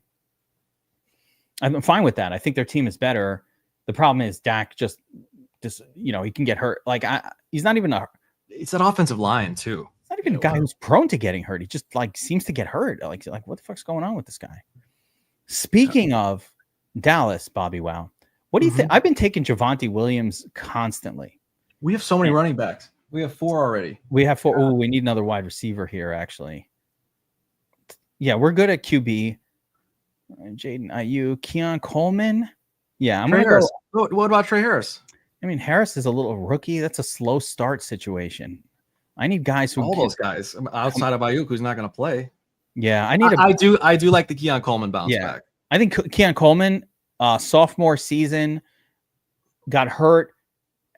There's no one really competing with him. They didn't bring in a wide receiver. I'll take Coleman there. I thought about Trey Harris. Trey Harris, really, for me, the rookies, they take 3-4 weeks to get going. I don't know. I think it's too soon for him. Let's see. Let me look at I'm just taking a quick browse at my bye weeks. See here, the 2 bye weeks for Thomas. And so obviously I'll have a lot more wide receivers. But you do have to pay attention to bye weeks in this format. The overlap is not good.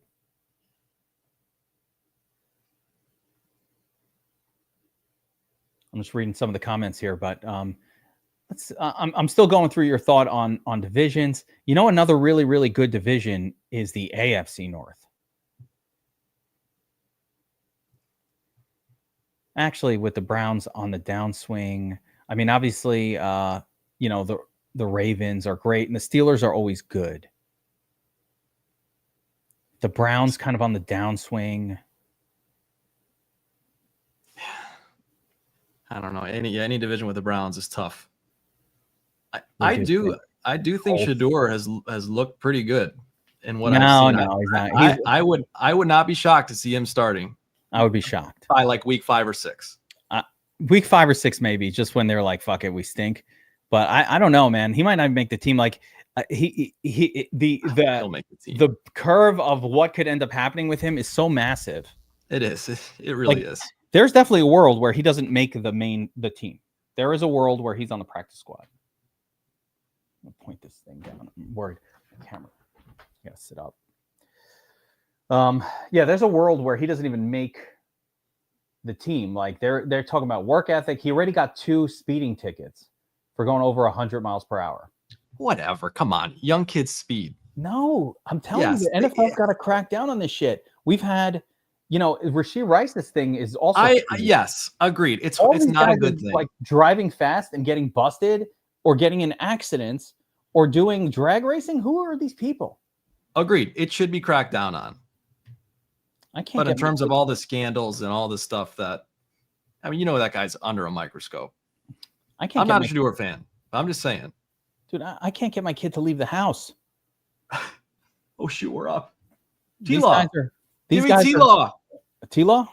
Just go with it? Let's go with it. All right, YOLO.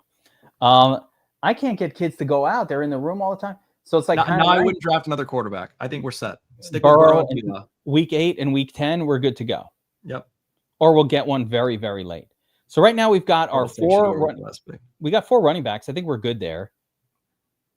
Wide receiver group we could still beef that up, but I like the guys that we have. Let's beef up the old wide receiver crew here.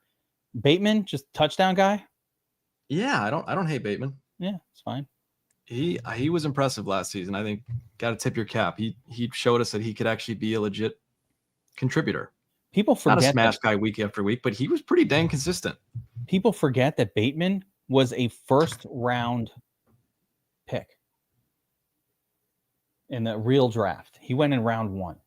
He was supposed to be like a real stud. One of the faster guys, I think, too. That's actually a red flag. I'm starting to look for red flags in the draft process where these guys don't tend to work out into what you're hoping for. And one of the red flags, I know Ray loves Bateman.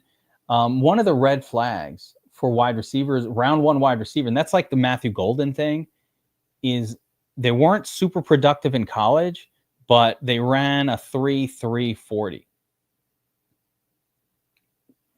The Matthew Golden pick is, I don't like the Packers, but that I don't see that exploding by any means. No.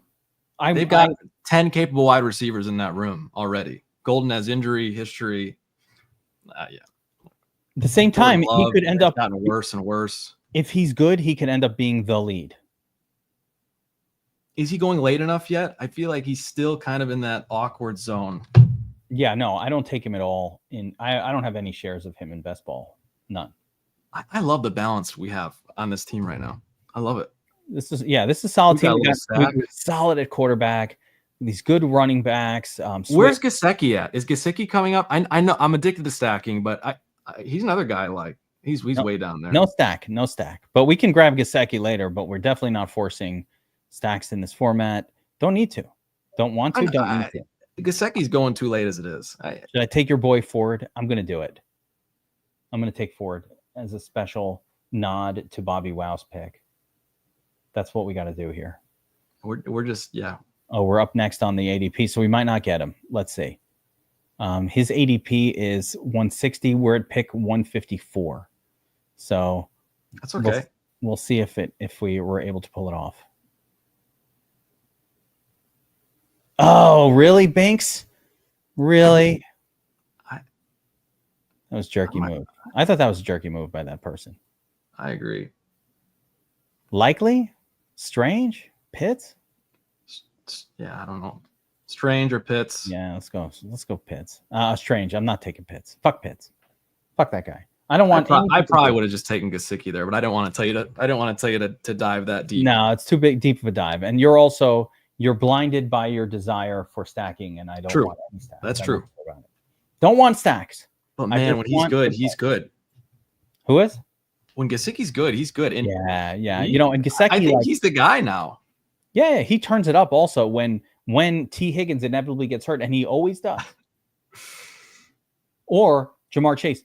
By the way, people forget that Jamar Chase and Joe Burrow, I mean, everyone, Jamar Chase is awesome, and he is. But Jamar Chase and Burrow have almost played more games, have almost not been together more than they have. Like, you got to take Burden. You got to take Burden here. Burden?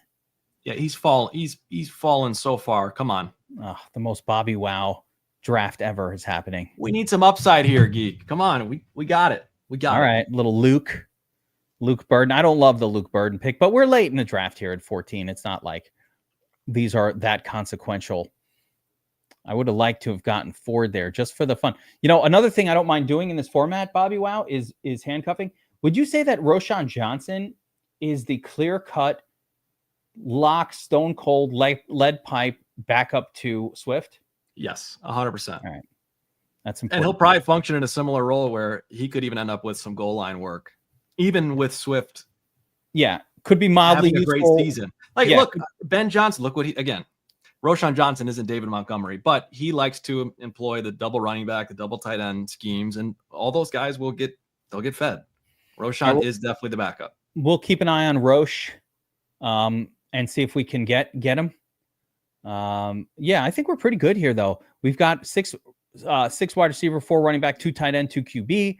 So, you know, we over the next few rounds, we can definitely add another running back, another wide receiver. Tight end, running back or tight end. I'm not, man, Bretton Strange just does not move the needle, which.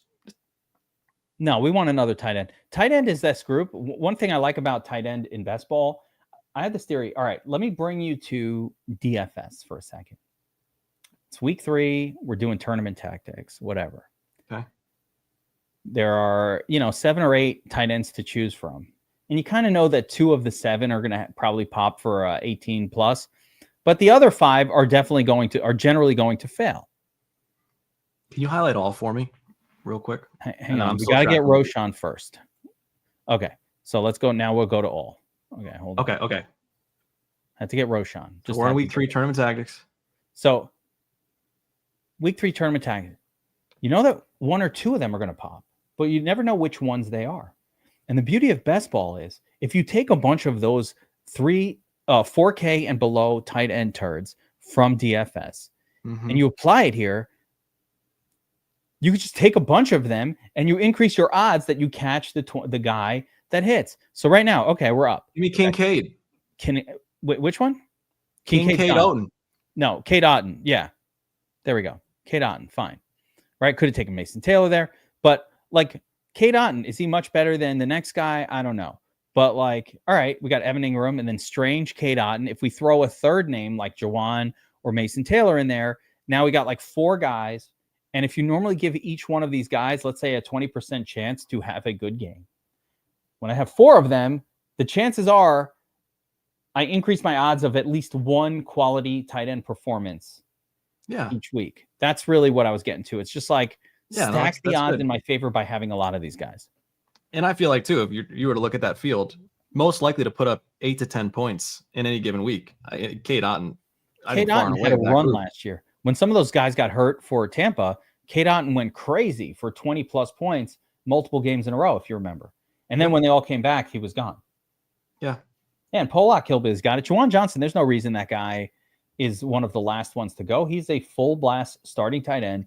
Taysom Hill is not going to play probably this whole year. There goes Mason Taylor. Jack Betch, who is not getting good training camp buzz at all right now. He's not, but he's fallen off a cliff. You get him for nothing right now. Effectively free. Actually, those might be the best plays. Like after I like Betch. Yeah, like now, sure. I get upside, very risky, but I think the upside is there. So we have 1 pick left. Is that right? We're down to we're at 17. So we have 2 more picks in total. We got our 17 and our 18. Let's just bring up the draft board. Yeah, we got 2 picks left. It's a while till our next pick. We'll do a little rundown. I think we definitely want a wide receiver here. Get a high upside wide receiver. Let me bring that back open.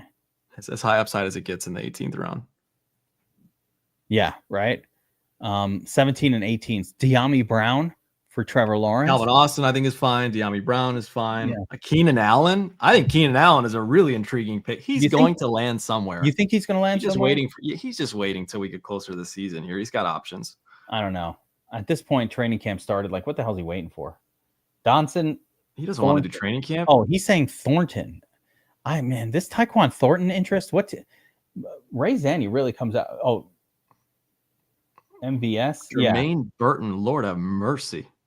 MVS, I like. I like the call for Valdez Scantling. I like the call for the other guy, Westbrook Akine. I don't hate that for these last picks. Get a little crazy with it. Let me just see if there's any running back. Talking about Marshawn Lloyd. I like Marshawn Lloyd if he's there. I don't think he will be, but how many RBs? We already have our 5-pack of RBs, and Lloyd is really just a injury guy that I think we go wide receiver. Let's go De'Ami Brown. Let's just take De'Ami. He's a touchdown guy. No? Or Ray McLeod with the I like De'Ami. All right, we'll go De'Ami. Ray, the interest was the Darnell Mooney possible injury where Ray steps up and has a big game. Yoshivas would have been the other guy I was looking at, just because he inevitably, when Higgins gets hurt, he'll score a touchdown for 5 weeks in a row. You think it's not Burton now or some other name? Look, it should have been Burton last year and it wasn't. Yeah. You can't convince me he's going to come in, but I hope he looked so good coming out of college. It's such a bummer that it hasn't panned out at all. Oh, here we go. We're up. Oh shit, we're on the clock. All right, here we go. Let's roll down the. How about a little Valdez Scantling wide receiver, or I can grab another tight end, Jatavian Sanders. You know what? Fuck it. Let's get a 4th tight end in there. YOLO. That's another way to build. Again, this gives me a really good shot at the tight end group actually giving me productivity and maybe even sneaking their way into the flex once in a while. Yeah, if you can get 8 points, 9 points out of the tight end in this lineup, you're going to coast. So I'm not upset about this team at all. Let's do a quick rundown of this draft. I'm just going to look for the donkey. I'll see if we got any donkeys. Yeah, we do. Of course we do. And it's almost always the highly experienced guys, Bobby. Well, look at this. They all draft the same. It's like they're using the same fucking software, and it's not designed for this contest. Mistle Money, Montgomery, Pacheco, Warren, and Spears as the starting running back group. I don't know. I guess it's better than not having anything. Nunya Business. Oh, I like the name. Nunya Business. Again, RJ Harvey, not going to start. Caleb Johnson, unexciting. Ramondre Stevenson, it's not. No. Okay, I got Janty, Omarion, Swift, Adams, Brian. I love my draft. Bobby, wow. Write this one down. I don't know how you'll remember later, but if you could remember this one, I think this is one of the better teams that we've drafted. This is a solid team. This team is built like a rock. I love this one. I think we definitely get past week 1 here. Binks comes in, and after he takes Achane, this is the hero RB thing that will never work in this format. Again, another guy who does not understand the contest that he's drafting for. Binks takes Von Achane and then proceeds to just not even look at a running back until round 10 with Javonte. Now, Javonte might bail you out. Well, but you still only got 2. Your draft exposure certainly hopes so. Yeah, I mean, fine, but I'm not counting on him. I'm using him as my backup. Yeah, he's going to be gone. Now, Doorman took it the opposite, and I don't mind this. He went Henry, Jacobs, Cook, Trevion Henderson. He took 4 running backs. This guy knows what's up. It's an ugly team, though, man. Look at those first wide receivers that he took there without no quarterbacks off yet. Jawan Jennings, Rashid Shaheed. Ooh, yeah. You said Brandon Ayuk, actually, in fairness, take a while. McMillan as WR1. I think this team also might find its way to missing because you really shouldn't probably take that 4th running back that soon. And taking Ted McMillan here, I don't mind the Ted McMillan pick, but maybe taking him ahead of like DJ Moore and Jackson Smith and Jigba and Mike Evans is a little aggressive, right? I think that may be a little too soon. Yeah, He's probably DJ around Moore. too soon Oh on God. him. And I don't love the Trevion Henderson here either. If you've started with 3 running backs like this, I probably sooner, let's see, 56.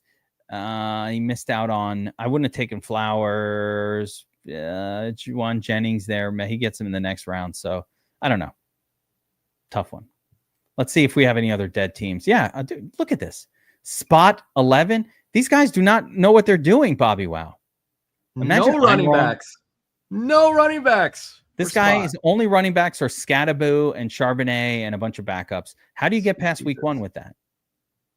And by the way, Hader did the same thing. Same thing.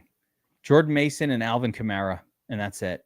So we got a lot of dead teams here. And interestingly, some of these other teams really went overboard on the running backs, which I think is a better way to go. Pally went Gibbs, Irving, Chuba. He got the 4th running back and a 5th QB that's a running back. And he just punted the wide receivers. But I like this guy's draft. I think Pally's going to be just fine. Just fine with this. What do you think, Bobby Wow? Yeah, with Lamar in there. Gibbs, Bucky, Lamar, Chuba, Connor. You're definitely going to get 4 monster scores out of this 5-pack right there in week 1. Do I love these wide receivers? No, but they're fine. Like, I don't love Olave, but Diggs is okay. Cooper Kupp could get it done. Hollywood Brown is acceptable. So that team's going to cash. Yeah, they should be fine. Let's see here. Husker, Saquon, Kenny Walker, Mixon, Pollard. Okay. ATN. Just all right. And then another guy who fucked it up. Spartan 10. I said it before. Chase, Brown, and then Reek, Moore, guy who's not playing for 6 weeks. Dune's all wide receiver, and another player that's not going to play for 6 weeks. Judkins. Oh, man. Look, what are you doing, dude? This guy's team is dead. He doesn't even have a second running back. He's done. You're done. And this is what I keep saying about this contest, guys. So, Bobby Wow, I'm going to iterate and reiterate what I've been saying at the beginning. This contest, not that hard to get past week 1. Every single draft I've been in, at least 3 to 4 teams are dead on arrival. Yep.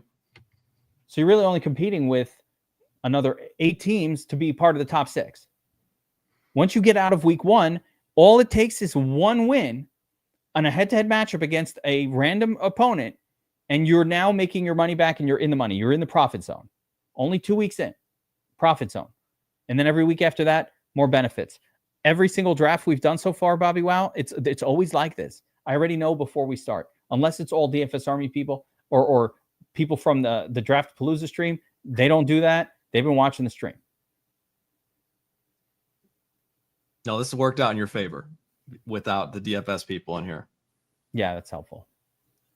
I got Ricky Pearsall. I never get Ricky Pearsall. They all know. And I like to wait until the ADP comes up, and then it's too late. So there we go, guys. We're going to wrap it up there. We did 2 drafts. We tried to do a sleeper live draft.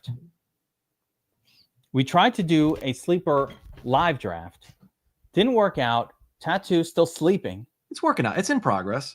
Like, we will do this one. We'll set this one up for another day. There's some people in the room. So if you guys are interested in being part of this live stream draft, it's called Draft-a-Palooza Live. It will be a live draft done during the stream. Get in there. Bobby, I don't know when we're going to start it. This will be a little more challenging. Might be like a Wednesday or Friday of this week. I can't do another one today. I'm starving. I feel that. I got to eat. Like, I'm starving right now. So I can't do another one today, but I appreciate your hanging out. I appreciate everybody hanging out. Make sure you hit the like button. Guys, we're doing drafts, best ball drafts here on the channel, live streams all summer long. Every single team I've drafted so far has been part of the stream, Bobby Wow. I don't mess around. So beautiful. It's got to be televised, right? That keeps me focused. And at the end of the year, of course, we'll have a recap, see how we did. You guys can all make fun of me. You know what? How fun will it be for you guys who are watching this if I'm wrong about everything? Like, Kevin called that guy a donkey, and he made fun of him for 10 minutes on his stream, and then that guy, wins the whole thing. Could happen. Could happen. More likely than not, though, it's not going to happen. because I'm right about what I'm saying.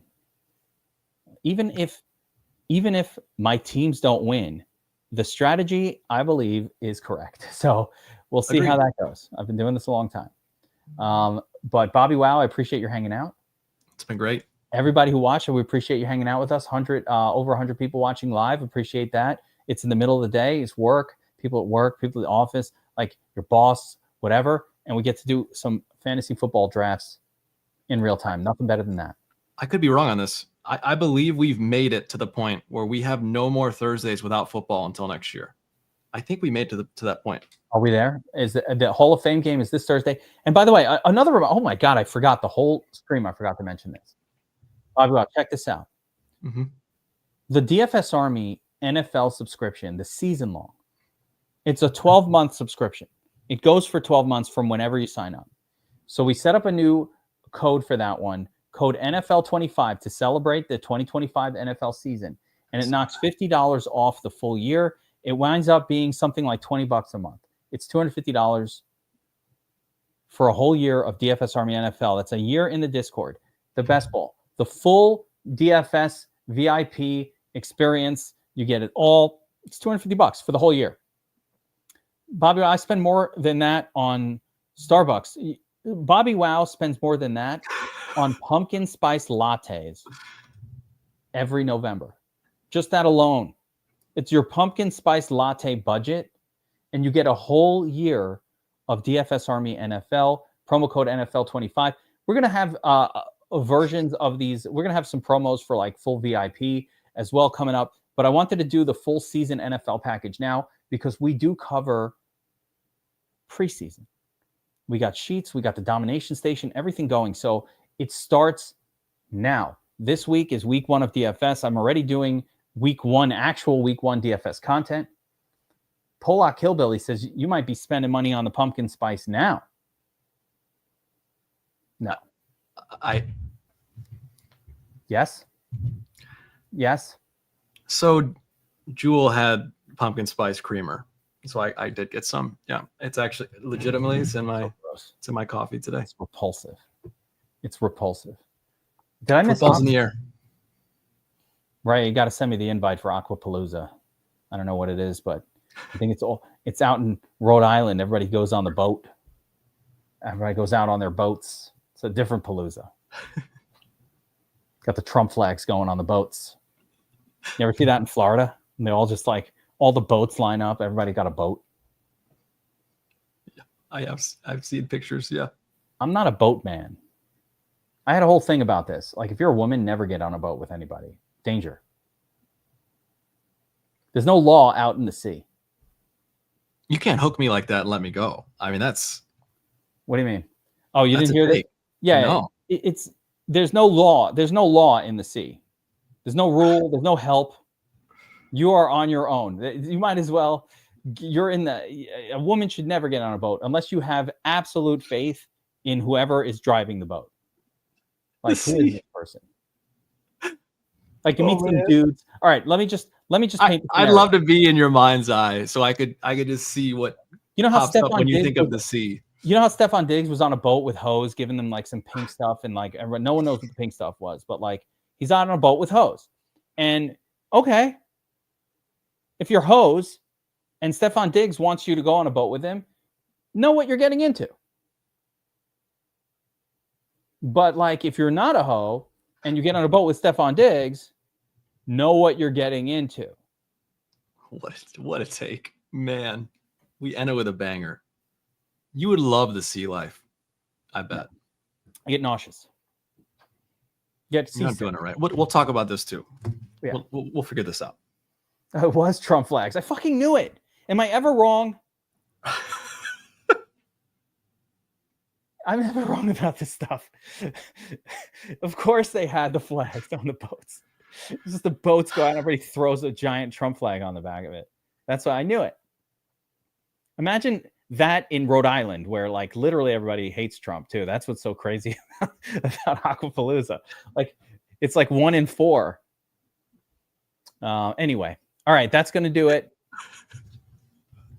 We're so back. Oh man, it's good to be back. Promo code NFL25 gets you $50 off the full NFL season package, 12 months of NFL at DFS Army. Bobby Wow is there. Everybody forgot about Burns. Burns is part of the group. The sharp DFS up north, my goodness. And the preseason guys, like there are guys that live and breathe preseason that know it better than anyone else. Uppers be coaching it up. Oh my gosh, it's so good. It's a great experience. If you do DFS, if you want to learn DFS, if you haven't done it before, especially that too. But if you've been doing DFS, or if you're with DFS Army, you already know. But for people who are watching this on Best Ball, if you do DFS and you want to join a team that actually cares about your success, that builds our own suite of tools, that has the measurable best projection system in existence, our Domination Station Optimizer has literally led to hundreds and hundreds of six-figure wins, including $2 million wins for Bobby Wow himself, Millie Maker wins. Using the Domination Station, the tools that we built have won people millions of dollars. Okay, forget what anybody else says. All these other sites can suck it. Multiple $1 million winners as part of the DFS Army crew, $1 million. Thousands of tournament takedowns. Hundreds of six-figure tournament takedowns. I say thousands, Bobby Wow, because most of our guys are playing nickel games, quarter games, 50-cent games. They're winning tournaments. They don't even get any credit. Which is where you should be playing. Yeah. But up the top might as well be lighting up the Christmas tree every week. It's going to be great. You're going to have a great time. We have fun. We drink beers. We draft together and we root one another on. It's a family. You want to be part of the DFS Army crew, VIP. You know how we do. All right. That's going to do it for this one. Bobby Wow, thanks for hanging out, my man. For all the chat, we'll see you guys on Wednesday. And make sure you check in here, DFS Army YouTube channel, NFL Week 1, way too early first look, should be out within the next 12 to 24 hours. We're checking how our editing crew is doing. We've got all kinds of systems that we're testing out in place right now to see how all of that works. So make sure to check that out as well. Come back for the live stream draft maybe on Wednesday as well. Take care, everybody.